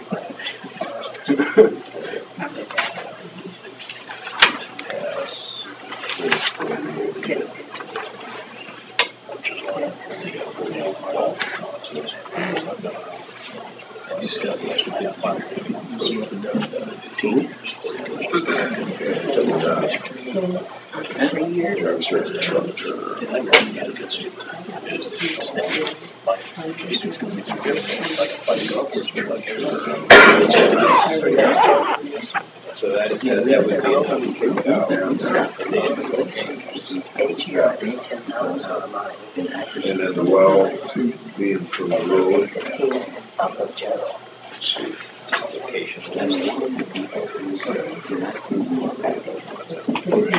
That's irrelevant right now. We don't know where it is. I'm looking. And if she doesn't, And then it actually. I would say that he's not it's a nice home. we can have any resource. So, I would say that more approve it, which I don't out there. I live in town. Let's not approve it and state the reasons that we need it flagged. We need the location of the well. That's my recommendation. The truck turnaround parameters. The truck turnaround in the well, like if they score poorly on that, is enough to get them below. Yeah. Their matrix won't pass. If they lose all the points. If they lose all the points. There are 15 points to be good right now.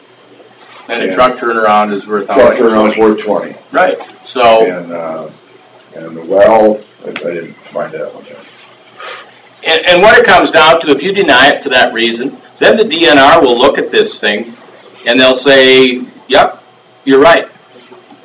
The well can't go there. Maybe they need, move the building a little bit, move the well somewhere. Well, then at least they're meeting the criteria that they've said that they're gonna meet. Is it gonna stop the building from going in the long run? Probably not, but it does make them follow the rules. I mean, if they're there. And everybody that I've talked to, I said, basically your only recourse is to, look at their better nature as far, ask them not to, see if because they do have other locations. They do have other places that they've scoped out where they can put this. Yep. And there are some of these sites that. And my major concern, not that you get a straight north, but I can remember standing on the number 8T thinking the wind was at my back. I'm probably gonna not have my slice be a problem. And that would be the wind that would blow it right there, so. Yep. It's, it happens, you're right. Does it that often during the summer that it comes out of the north? No, but it has happened. And there are sites, in the county that are great sites for livestock facility. There's places, our county gets pretty sparsely populated in certain areas. Well, they just don't own the land where it's at. Yep. Let's see, we consider. Well, it's part of that. Part of number 11. I'll make a motion to not approve the construction permit for confinement feeding operation in Grant 8 Township for 1 Pig E LLC. For the reasons of. Truck turnaround, well location, and the fact that we don't have verified exactly where it's at, so we can make sure all measurements are accurate. I'll second the motion. Motion by Bill and second by Terry to deny the construction permit for 1 Pig E LLC, Section 8, Grand Township, due to, reword this, but just not meeting the matrix as presented. Yeah, okay. Or possibly not meeting the matrix as presented. All in favor, say aye. Aye. Opposed? Okay.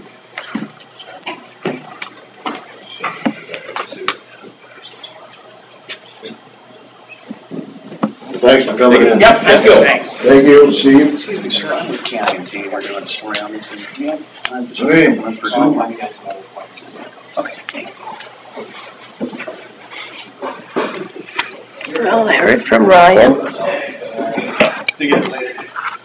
Optometry, and there's a copy for each of you. I've flagged there what the total cost is that matches up what I previously provided to you. This is for upcoming years. It would be for 2019 spring flight along with the 2022. So it would not affect this year's budget. This upcoming project. There was one thing, Bill, since you weren't in the original presentation, I was going to mention too. One other benefit of this, and God willing we'll never have to use it, but if there's a disaster in your county, tornado, anything like that would happen, they're here within 24 hours to fly, give you a new flight free to help assist with what I have to do along with FEMA. Damage of the, yep. Because sometimes there's nothing left. Right, and yeah, it helps with they work with FEMA, make it available to them. Of course, insurance companies, everything like that would use it also to help assist the residents in making sure that their lives could possibly get back to normal. So We did when we did drainage sinkholes and things due to FEMA. We fly over the different years to show yes, this happened because of that event. Mm-hmm. And I don't know how it would possibly have been used, maybe government payments or something like that. Was it back in, was 93 the floods or 91? 93, wasn't it? You know, I know that most of Buffalo, I mean, there was a bunch of water that was standing all over up in there. Now, how that could have possibly, now, I don't know how much of it, I don't know if flooding, you know, like in Iowa City, when that went through, we wiped out their courthouse records, everything, you know, I mean, I don't think we have to worry about the flood here, but, you know, it'd be something. We need an arc then. Yeah, we would. But I don't know how it would affect something like that. I mean, because, you know, it might really cost a lot for drainage, a flood like that, screw up a lot of stuff. I don't know where they'd stand on that. It'd be an interesting question for them. I guess when they talk about it, I guess I've always thought more populated areas, but So what you guys have is a copy. I guess we've talked about it, I presented it. This is the actual contract that Ryan sent, and Would you go to page 5 then, or your 5 page? That's $149,000.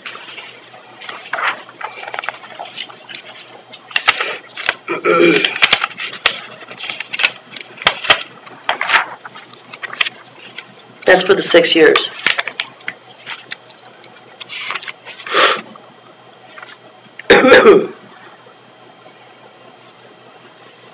They apply every 3 years, is that? Yeah, so it's 74, 721 times 2 is,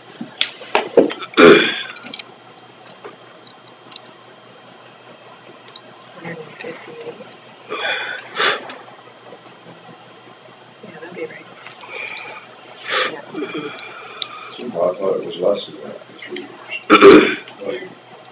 well, the payments it's 25,000, basically, 25,000 per year. So what you do is you have a flight, you pay for that for 3 years, and then they fly it again, and you get the discounts for doing Yeah, I guess that's what for the 2-year flight schedule versus the 1.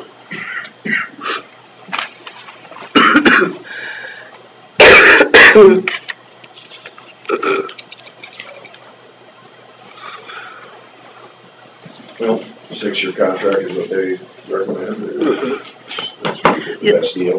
Yeah, that's where you get the discounts on the better sector maps for the rural and the in-town. Beyond that, like 9 years doesn't matter, 6 years is where. 6 years is pretty standard for them, I guess. Most counties don't want to commit for that long, and We pretty much discussed this. Yeah.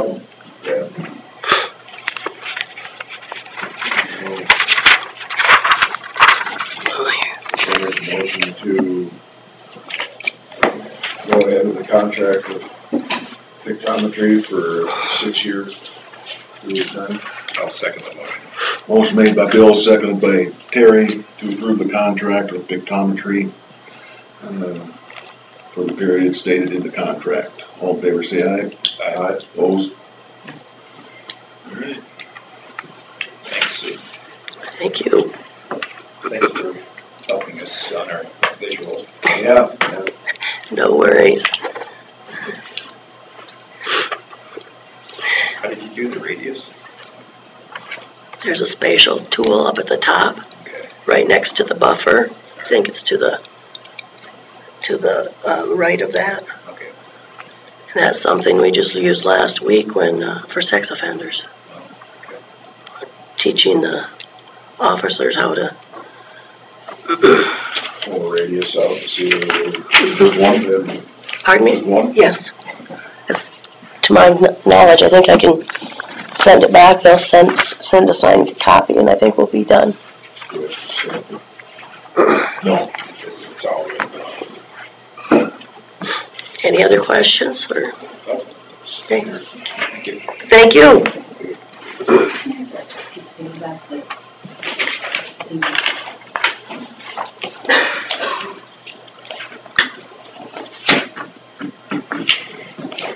Should put in that motion that just the location is, you can't use proximity to where there can be 150 people out golfing.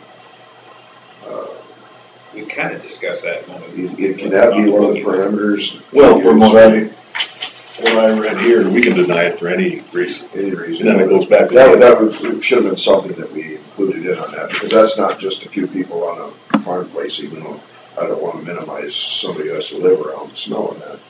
But, you know, that close, there's gotta be a lot of places that aren't that close to a place where there can be 150 people outside at The one one over time. by Thorpe Park, where we did that. You wanna amend your motion to make that for the minutes then, or? Proximity to public recreation. Yeah, I'll second that too. Motion by Bill and second by Terry to amend the motion made on the One Piggy LLC construction permit to include, you wanna put a number on the golf course? A number You of, said for the reason of the golf course, 150 people. well, yeah, I'm just guessing. So it's only about 8,900 feet for the golf course. I mean, depending on what's going on out there, you've got, class reunions and all that stuff, and they're all out in that, shelter area there. They do that outside all the time, and there could be, 100 people at one of those, and then another 100 out on the golf course, So, probably don't need a number then, just as per location to the golf course. Yeah, okay, yeah. All in favor, say aye. Aye. All opposed? You get that? Okay, all right. You're up. I don't really have anything. Did you want to talk about DD 11? We can. I got the preliminary report from the engineer on DD 11 improvement. And the one question I had on that one was, we're talking, if you're gonna go to a one inch coefficient, he was talking 66-inch pipe. Well, what's the depth of it to start with? Will it even be in the ground still? So I went back to him and I said, there's a part of it that could follow a property line. And we could probably put a ditch in there a lot cheaper by, splitting the property edge, and you're not cutting somebody's farm up for at least 3/4 of a mile. So he's gonna look into that to get to the center of that section. It would be, I think, beneficial to have an open ditch. And the other discussions we were having was on how it's classified right now. Any repairs on that tile is paid for By the whole entire district. district. The entire district, which I don't think is right for classification. No, what it's classified now is the main ditch and laterals, but not a main tile. So So if the lateral has a repair, only the lateral pays. Right. But if the tile that is upstream from the ditch has a repair, everybody pays. Everybody pays and that's just the same as DD 103. So I just wanted to, if we want to reclassify it, that's fine, but 103 was kind of disappointed because of costs of redoing it. This is a bigger district, it wouldn't be as much for the people, but. Well, I know some people downline definitely want to get it reclassified. So, that's up to you guys. And I think the people upline were okay with that too. Yeah, it's up to you guys. And then what we could do is, it would be a cleaner estimate of how much people would pay. But his estimate right now is about $1,000 an acre for a 1 inch coefficient, about $700 an acre for a, no, it's $770 an acre based For a on a half $1.4 million project and $1,068 on a $1.9 million estimate. So, either of which I think people would move forward with. and if you extended the ditch, you'd want it reclassified anyway, because then the open ditch would be different, and then there'd be the main tile. So you'd have to decide maybe a project before you do the reclassification to make sure it's right.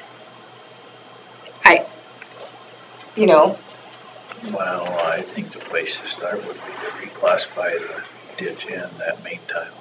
But then if they extended the ditch, then that changes that classification. Again.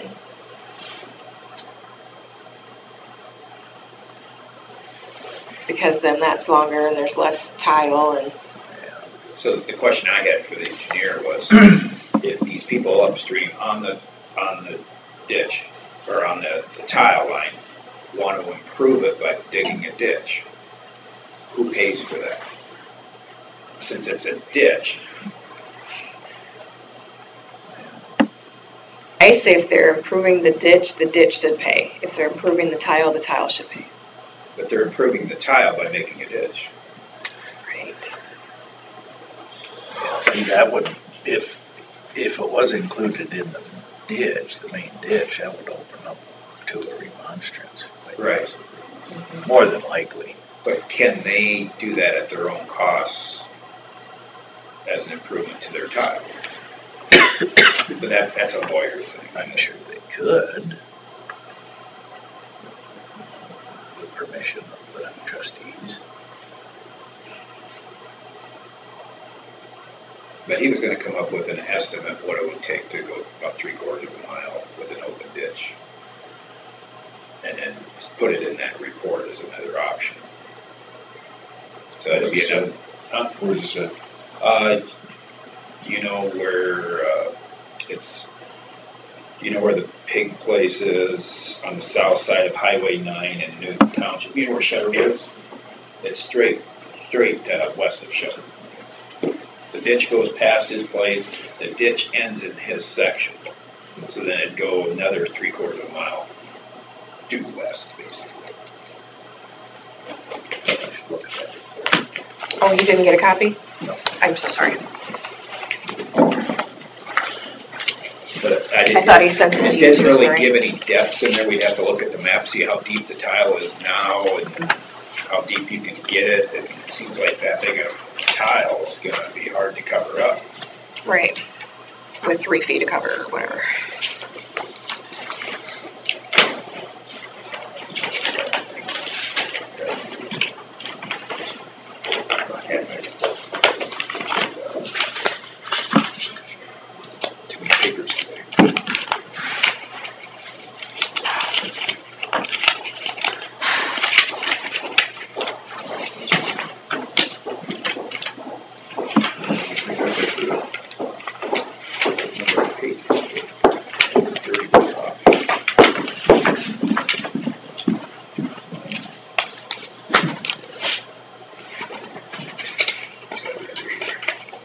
The other thing that would be glass, I think that parcel where it begins, just on the north side of the fence where it starts, that's why that tile goes straight east and west on the south side of the fence, because that parcel didn't want any part of it, so they left it out. So then if they reclassified it, would they be in? And according to his map, if that's the route he's proposing, it would go through that property.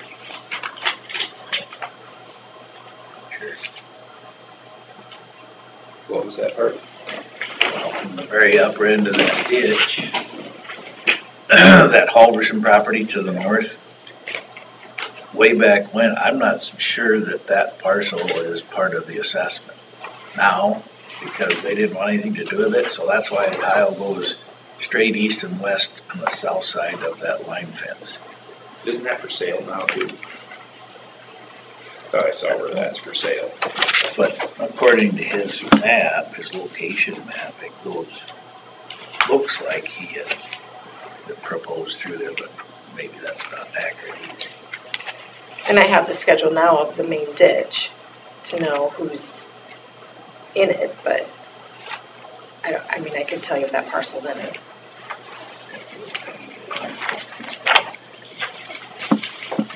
I know they put all non-perk tile in that wetland area. There's no district tile in that wetland area. Right. So it was all private that came from across the road. Right. It looks like there should be. That's the natural flow. It gets deep going straight west through Shutters there.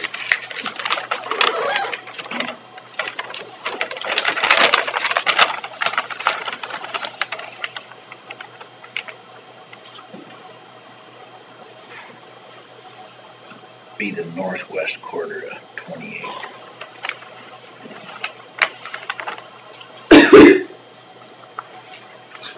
So, we're kind of at the point where tell the engineer comes up with more information for us and amends his report. Well, and it looks like the district still is, even on the north side of that. On the Rhinus farm. Where it goes east and west. The actual boundary. Right, but we don't know The the water parcel. Okay, Pay into it. right. Way back when. They don't have a choice though. Well, way back when I was told that they didn't, and so that's why the district just left them out, went straight west on that fence line.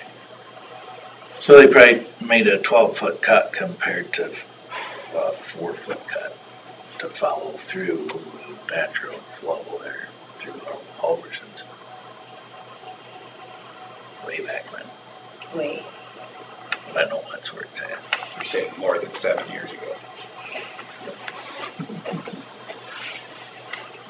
So those are my concerns is, if it's gonna be reclassified, we have to kind of know what option we're gonna go with to know where that ditch might end, because that changes the classification, and I don't wanna do it twice. We talked to Rick about that. No, because we talked and then I haven't talked to him since. It might be something you bring up to him, because he figured we'd talk about the reclass when he came with that full report. Okay, I can talk to him. And see what he thinks, how it might affect it or change it. Which, no. What are you asking? Where do they want to dig? From there to there, right to the middle of the section. Or close that back section where it starts heading on. He email those to you? He wouldn't cut up people's What? bars. Did he email those to you or send them in the mail? He actually brought it. Yeah, he seems to do that. He doesn't ever seem to want to email it. He was here, so he brought it. Yeah. Because it's just a draft. It is not anything he's talked about, it just is a draft, and because it was so expensive, that's why we left it to not. So I haven't done anything with it, just talked to Terry. And I relate cost concerns on to the people that would be paying, some of the people that would be paying. They're open to any alternatives that can solve the problem. Well, and those two farms were maybe $1,000 an acre. That'd be pretty reasonable because those would be good farms. Right. If they're tiled out. But you've got one 300 and some acre farm that has been rental land for years, and they have a farm manager that, in my opinion, hasn't even kept track of it. 1,500 acres. Probably more than that. Tremendous. Because they can raise the rent on the farm. I mean, the bad part about it is then they have to spend money on top of that to drain it, but it'd be good. And then they'll have to pay more taxes too.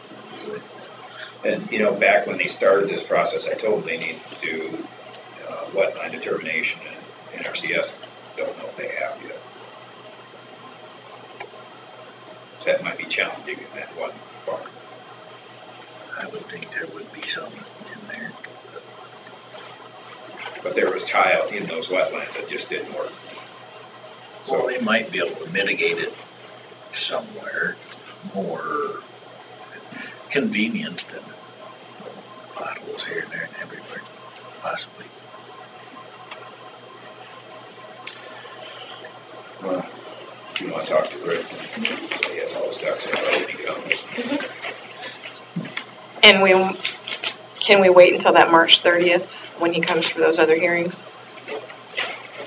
I mean, it's not a rush, right? It's not going to happen this year. Yeah, so I'd like to save our expense too and just bring him one time. That's fine. Okay. That it? That's all I have. Anything for open forum?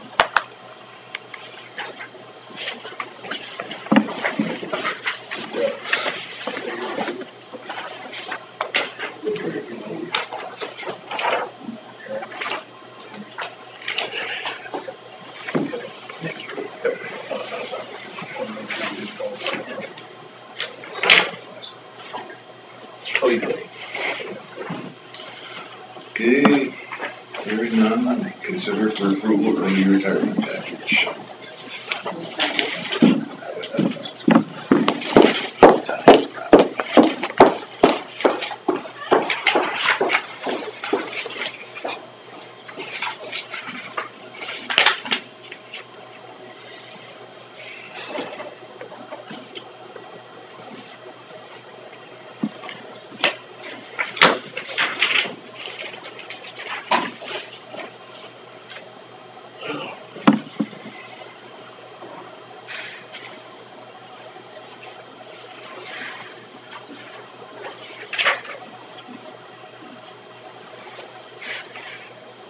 I think this is what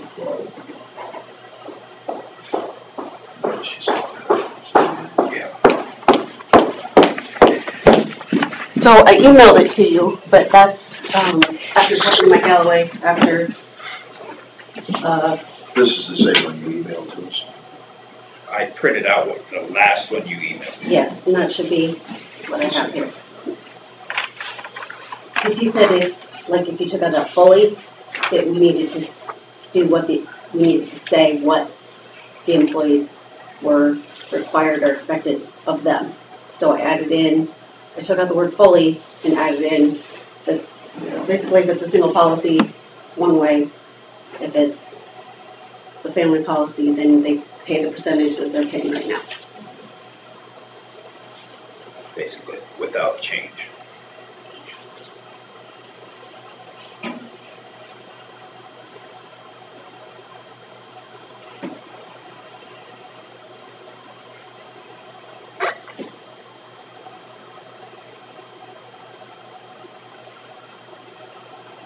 Problem with when I read it.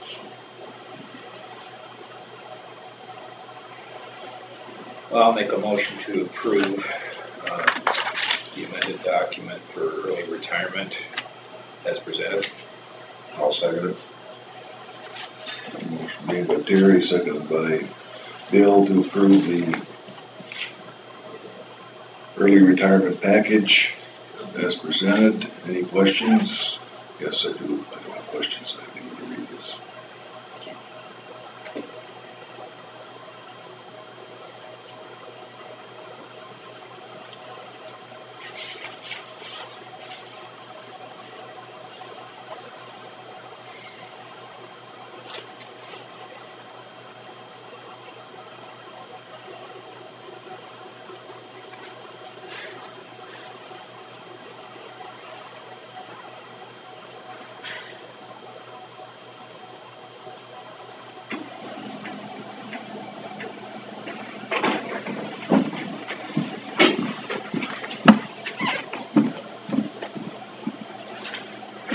So this is the letter that we're going to send. I just want you to make sure that you agree with how I wrote it.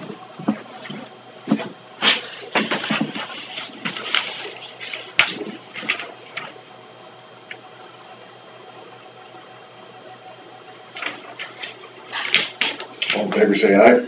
Mike, Aye. excuse me, sorry, I just had one question. Yeah. Does it outline the criteria the board will consider, whether they'll approve the agreement if an applicant applies? Say that again. Somebody submits an application. Yep. Will you automatically approve it, or is there criteria that you'll consider? If it follows this criteria, we'll approve it. Okay. Does the agreement outline when the position will be filled or anything like that? From my understanding, it's not going to be filled. Well, The one that we don't know what's going to come in. So Yeah. this is kind of. Someone else may apply for it. Is what you're. Yeah. A copy of the amended. Mike, can you see that? I would think it'd be up to the department head to determine how, if we accept it, then it'd be up to the department head to determine how it's billed. If it's vacated, right? Not every department's gonna be the same. Okay. We're doing this as a cost savings measure. I'd find it hard pressed that it doesn't matter if the department head came and said, somebody wants early retirement, but I'm gonna fill it again, I would think we'd take a hard look at whether to give that early retirement or not, so. Now, usually you would fill it with a position that's probably gonna start a little less. Yeah. You're right. Bless you. Thank you. Okay. Okay. Thank you. All in favor, say aye. Aye. Opposed? Motion carried. Carla, will you send that around to the department? Yes, I will send it to everyone Okay, thank you. that has an email, and then it'll be up to the department heads to make sure that every employee gets it. County claim. And I suppose we better identify that these terms are a little bit different than any road workers bargaining, right? That's a It has, separate issue. it's completely separate. Okay, They're on their own, same with the deputies. so they would not qualify for any of this. Actually, they would, it would, It would have to be through their union or their representation. what we did last time was they got this first and then their 3-year union. Wasn't that how that worked? With, No, I don't think that anyone's ever gotten more than a 3-year. Timeline. nobody's got, okay. I thought, Dennis Goodwinson did, but that was a special case in the sense that was a termination agreement, so. okay. I was thinking in 2008, there was somebody from your office that resigned, that you didn't fill the position again, that got, Well, Paul, but that was also a special termination, I so. was thinking it was road worker, but I might be wrong. That's an agreement we came. We've only done an early, outside of the 3-year deal, we've only done an early retirement incentive once. Okay, And that was totally different. okay. All right, So, well, so so go ahead. I can share with those employees who are in the Workmen's Association. It's all on a single basis, individual basis. Yep. And just because somebody applied for it doesn't mean that they have to grant it. That's why I asked the question. Yep. And, yeah. Nothing, are you done with this? Yeah, we're still, go ahead, yeah. I just got to thinking about the whole budget thing, you know. I think we're the only department that maintains a carryover cash balance, meaning whatever we don't use in the current budget rolls into the next budget. So whatever we don't use that's budgeted for fiscal 18 automatically rolls into fiscal 19. So remember that when you're thinking about the total effect on the overall. Right. Well, and then I think that answers your concern too. That's just a double guarantee. So that's true, you know, our cash balance is much larger, but we still have to live by fiscal 19 budget. So just to So clarify, even though we I just had- want to clarify for the record, we're talking about number 6. Yes. Yeah. So, okay, you're not the only department that has a carryover ability, but you're right, it does carry over. We were talking about if we went into your budget and altered the new budget to reflect this purchase in the new budget, it's because of a cash carry forward. Yeah, I mean, ultimately, obviously, you don't want it to affect the bottom line, but You guys are doing a good job, you know, I mean, as far as we're just appealing to your better nature to help us out a little. There's nothing wrong with your guys' budget. No, we gotta show them the light here. Okay. Anything else? Let's move on to approve the county claims.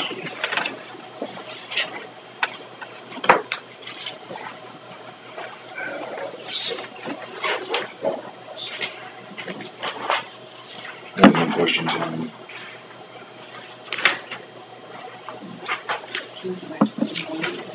After you're done with this one?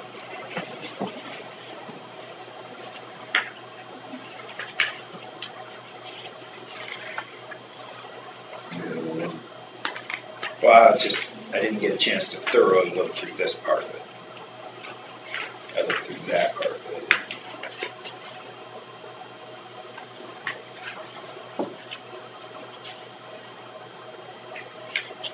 I apologize, but it was a busy last 24 hours. I want to make sure I'm doing the right thing.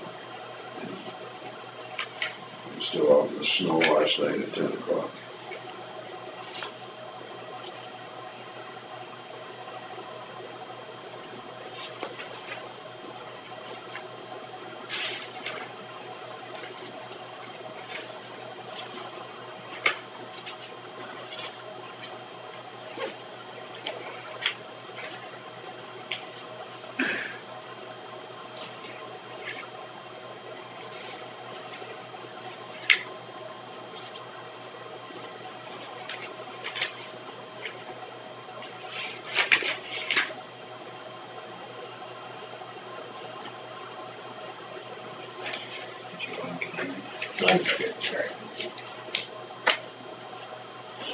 I'll make a motion to approve the county claims, I guess you can call it. I'll second it. Motion by Terry, seconded by Bill to approve the monthly county claims. All in favor, say aye. Aye. Opposed? Motion carried. Payroll claims. I got this letter from the Summit Tribune. I guess they're gonna combine the Fort City Summit and the Bright News Tribune, and they're asking us to revisit the, Official paper. yeah. Even though we denied it last time, but.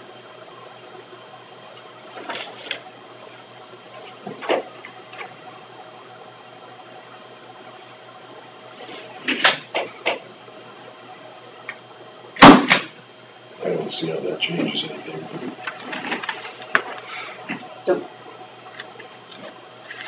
This is just a request Yeah. again. I think it's probably, they did it to everybody that they were having official publications to. They just sent it out, hoping for. You couldn't act on it today anyway. Right. I just wanted you to be aware. Right.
Yeah, I just have to sign it.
Anybody get a hold of you about large trucks full of livestock crossing 15-ton bridges?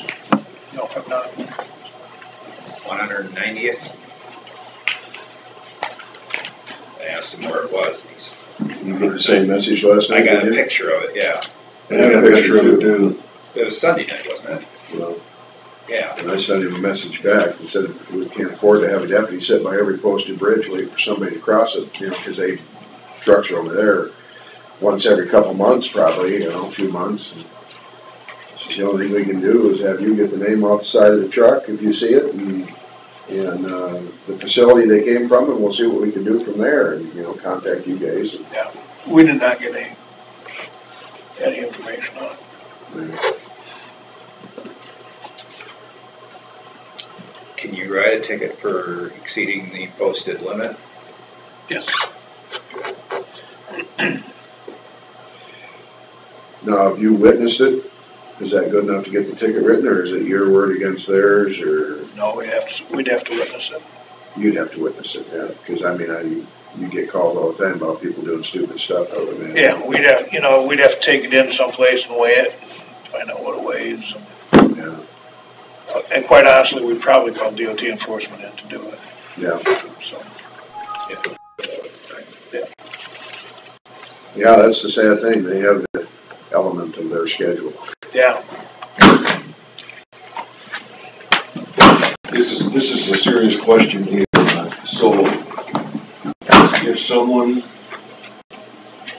I'll just use my name. If someone accused me of public urination, would you write that person a ticket? Would you write me a ticket? I wouldn't, but the person who made the complaint could file a complaint. A complaint. They could do it. But the officer shouldn't write the guy a ticket. No. The officer has to witness it, right? Or another officer has to witness it. I could do it based on something that Brian saw maybe. Brian was off duty and saw something and reported it to me. There was a specific reason I asked that. Otis. Oh, okay. I got a friend of mine that was running a sprayer. He pulled up to the end row and got out, and he stood out. He didn't even get off of his machine. He just went over the edge and up over the hill from a female state trooper. Tried to write him for public, or what is it? Indecent exposure.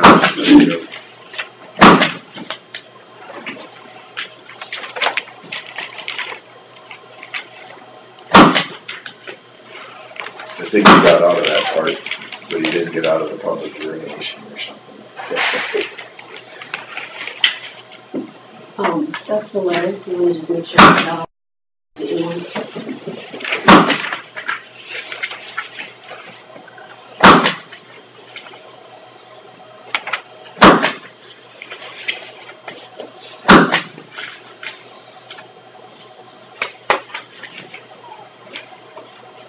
Just send it there.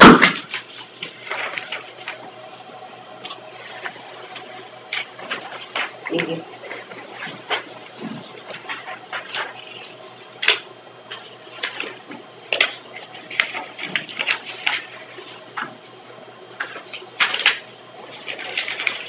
Ruth wanted to be up here if we talked about budgets, so, and I told her we'd call her. Who's that? Ruth Merchant.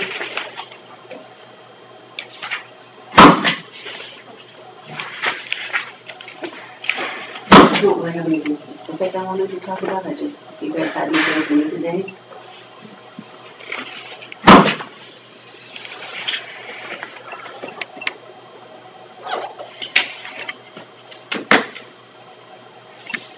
Well, I have a feeling for you. What we discussed in the board meeting was, well,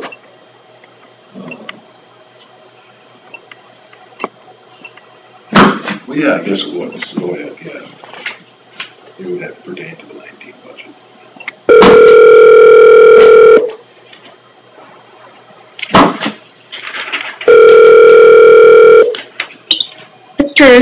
Hi, Ruth. This is the supervisors.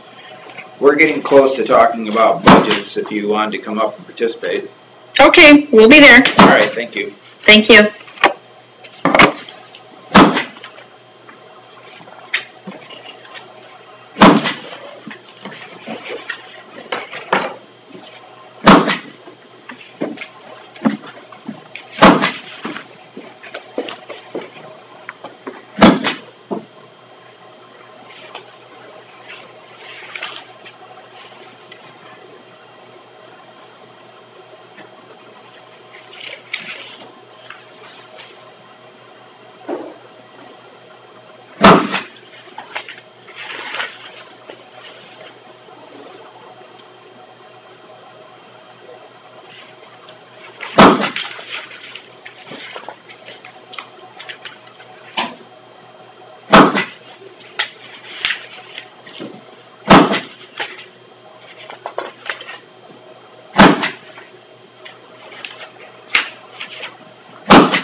There's a name I haven't seen. Holly Gofford? Yeah. What's she do? She is, a part-time jailer and a part-time, control operator.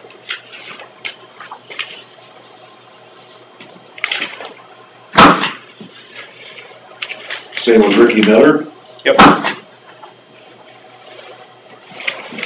When we, one of our gals got pregnant, she's gonna have a baby, and so we have to have somebody to step in and fill in.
BPW.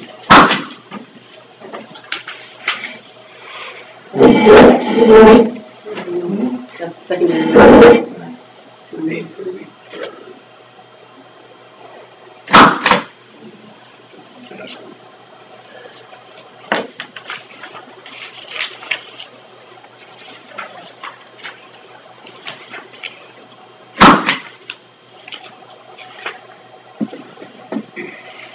It does my heart to do this, Bill. Since I missed so many. I looked at Bruce just to see what he was doing.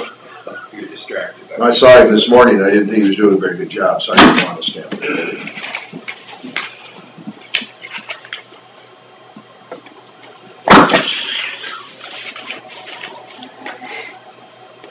I had to wait for him to do his three-point turn out at the junction of the Woden Blacktop and the Mill Road, or not Mill Road, but the Fort City Bank Road. At least it's only 3 points. Yeah. Sometimes it can be about 5. Yeah. Was your school on time today? What? Was your school on time today? No. I was on the way to the meeting here. Yeah, no, they called me last night, Corey Meyer called me last night, there are no, well, one of the bus drivers was sitting here. That's why he wasn't gonna sub for me. They could quit gloating over there. They called me, they wanted to know if I could skip the meeting because they didn't have any bus drivers for this morning because of the 2-hour late. Oh, wow. And, because they had one that was gone, both subs said, well, Dean was here, Arlen had some kind of an appointment. And we don't have any extra anyway. So I don't know where they came up with the other one. But,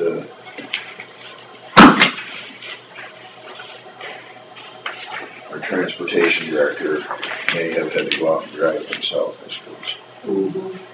But that would only be one.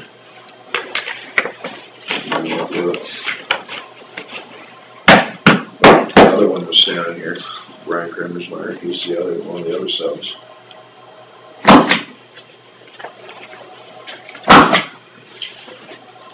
Yeah, that's a bad deal. Yeah, you hate to be in demand like that. That's one of those jobs everybody wants. Now, You should get a pay raise. do we stamp this approved too then? I printed a different one with the letterhead. Oh, all right. And that one didn't make it. I'll just keep that one for the file. So I suppose it wouldn't hurt to stamp that one approved.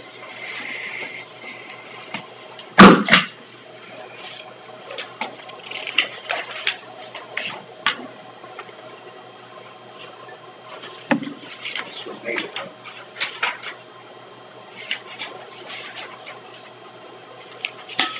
I'll make a motion to approve the payroll claims. I'll second. Motion by Terry, second by Bill to approve the payroll claims. All in favor, say aye. Aye. Opposed?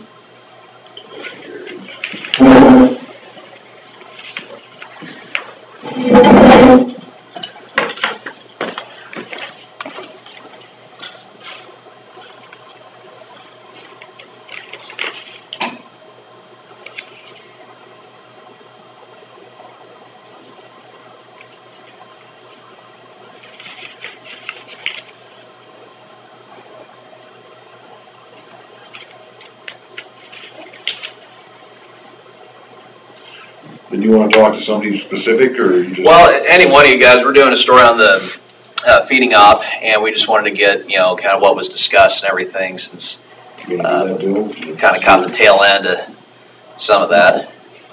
I mean, it's just a quick area, it's like less than 5 minutes.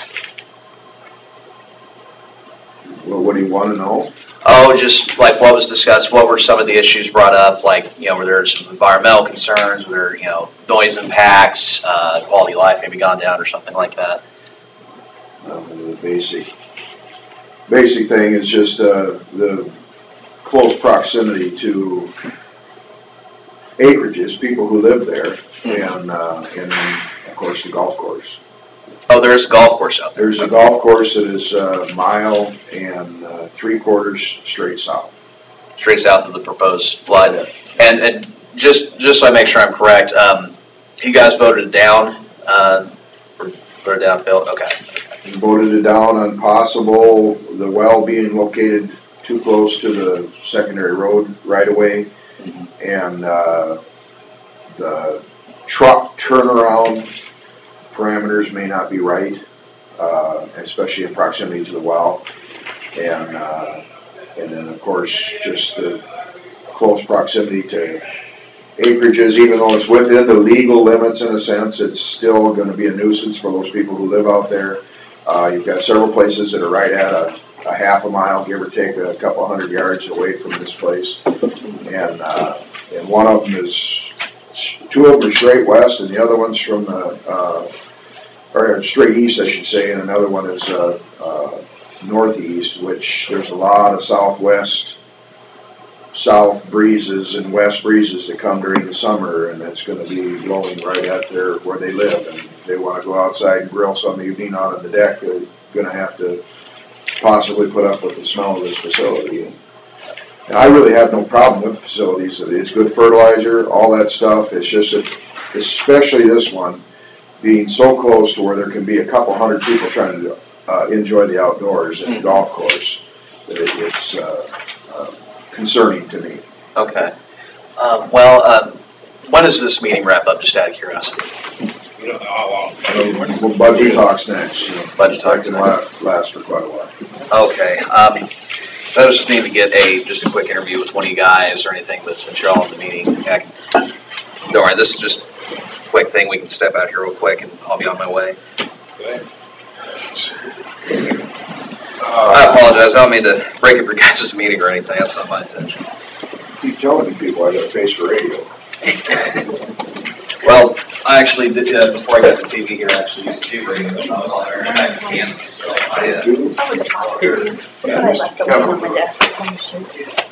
I'll bring it.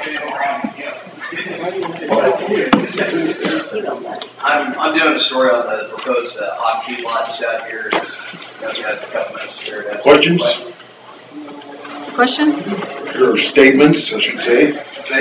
No. You said you wanted to That's come fine, up. that's fine. We were talking We just about wanted budget. to, get a couple of Okay. points and everything. That's what we talked about Friday at Board of Health meeting. That's all. State your case. State our case? Okay. Well, we went over budgeting, with our Board of Health on Friday.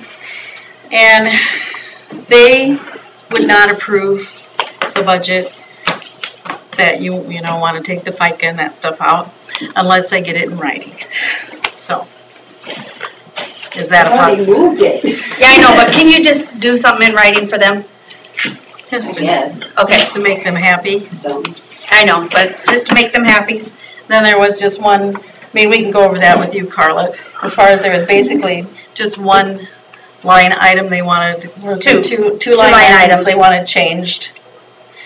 And it actually brings our bottom number down, Okay. okay? On expense. Oh, that's a good size. I know. Well, one down, one up, but it still makes everything less, Yeah. okay? So I didn't make a copy of it, I kind of just wrote it out real quick because we were going to talk to Carla first and see if we had to be on here, but then I saw it on the agenda, so I thought, oh, We might as well come over and see, But yeah, that was basically the only thing. Otherwise, they wanted us to still ask for county dollars and all of that. But if they can have that in writing, then they're good.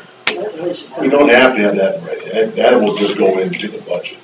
Well, you have Dr. Keller. Dr. Keller wanted it in writing, so. So we need something in writing, that's all we need, Carla. Yeah, just That would come from the supervisors, not from me. Okay. right, so that's all they want, is from the supervisor saying it's okay to take the FICA, IFRS, and health insurance from our 43 fund to another fund. Well, I got to thinking about that since Friday.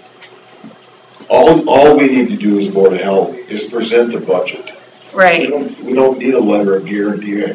Once your budget is there, there's nothing that. Well, that's kind of what I thought, but I'm just doing what I was asked. So, and I think it'll suffice them if it just comes from you guys. I mean, yeah. So what line items are you? Okay, line item 004323, I can tell you what page it's on, it's easier. 34, 1,000. And it was it was this amount.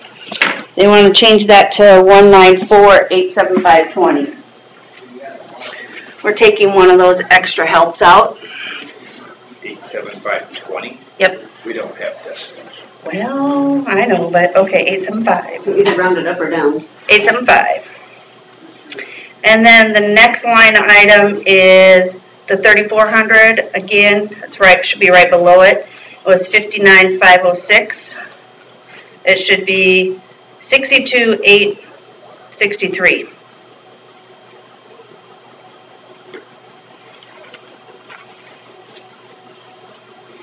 So then the bottom line with the FICA and IFRS out should be 1,019,346. 347.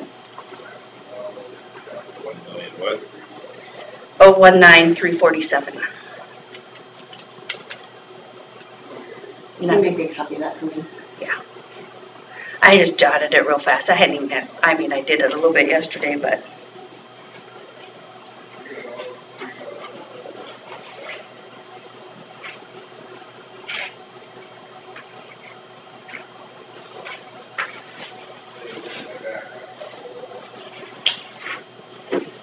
That should be good. Does that work, Mike? Yep. Okay. Like I said a couple months ago, we are gonna have to have a frank discussion as a county as to the level of service we're going to expect out of you guys. Because it has come to the point where we're gonna probably consistently have to put in county dollars for it. I personally am all for it, you know. So, but, I think it's something that everybody, not just the three of us, but everybody, talk to people outside the realm, outside your realm, you know, and see what people feel, you know. In all walks of life. Yeah. I'd have to think, let's put it this way, I'd have to hope to think that, you know, let's take care of our people. Yeah. Because there's no one else to do it. And in the long run, it is a cost savings. It really is. Right.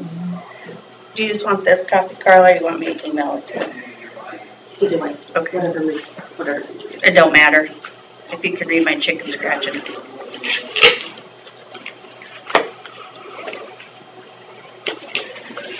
Okay. That's it. Good enough for us. Yep. That's basically all we had. Thanks. And then, Carla, when you want, will you just send me that, something so I can send it to the Board of Health? I'm working on it right now. Oh. Give me just a second. Oh, okay. This Chad.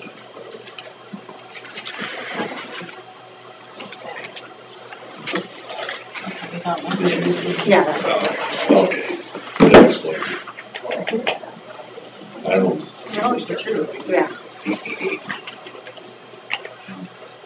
I'll make a copy of this one. There's him. Okay. So I figured that. And I just said, as far as getting back to the I have that problem sometimes. I don't have these. Because I just change the setting. Because I ain't walking in front of that. No way, Show up on my no screen way. without having to put my code in. And then I don't see the whole message. It screws me up too. I've had the feeling that he was, plus he was, let's see what time was that he did that. It was Eve, yeah, well over Eve. Yeah, he did, yeah. Plus I'm sure he was like, yeah, I know, yeah, I know who he is, I don't know him. But it's like, And it's something. It's not like me. It says scanner error. I'll just email it to her.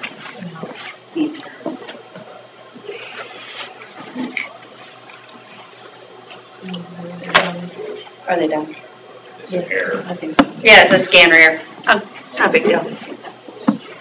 just copy it. I'm gonna do it in my office. You know, Yeah, but I would, but they're doing the camera thing, walk right? right through it. I ain't walking in front of the camera. Conductor on there. Nope, not doing it. Well, if you do it, just don't look guilty. It's hard to do. So that's what I'm interested. Thank you. Thanks, guys. Do you wanna just wait a second and get this letter? Oh, yeah, that'd be great. That'd be great, then I could scan it and I'll email them to it with everything else. Yeah. That'll satisfy Doc. Did you bring your buddy back today yet? No, yeah, we'll get it when we get there. Oh, is that way? We've had to drop your irrigation. What's that? Here's that's for Otis. Yeah, I get my. Oh, okay. What did he say to me? Did you? Yeah, I just love that. Huh? Yeah. You saw I said we've had them enough here and I'm like, irrigation oh, today. yeah. But if you have any questions. Can I just copy this? That's yours, that's yours. Well, the only last time they called me and they wanted to interview me. You know, it probably because it's a nonprofit and what you pay. We don't do that. Yeah, I would try what they have. I asked her if she wanted to go, but she's been fighting the cold and I haven't. There ain't no smiling pretty anymore. Hey, Bill, are you gonna stop down to All right, I'll go make this copy, Carl, and lay it on your desk. Yeah, she said there was something so bad. So will you grab that letter? Everybody You have a- sat with her. I forgot my bag. I'm gonna make a copy of it. He wants I to told go. her, well, think about it, because we're going next month. I just took letters to. What? I get another copy, do it on the other file.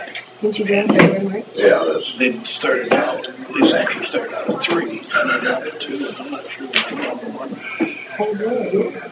I won't swear that either, because I'm not on the. Do you know her? Yes, that's dumb. She's.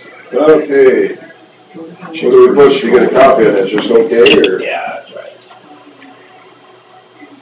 They were sat in the gym earlier on Saturday for dinner. She passed her phone. No. Still the other line. All day on Sunday. That's where I started. Yeah, but she likes to do that.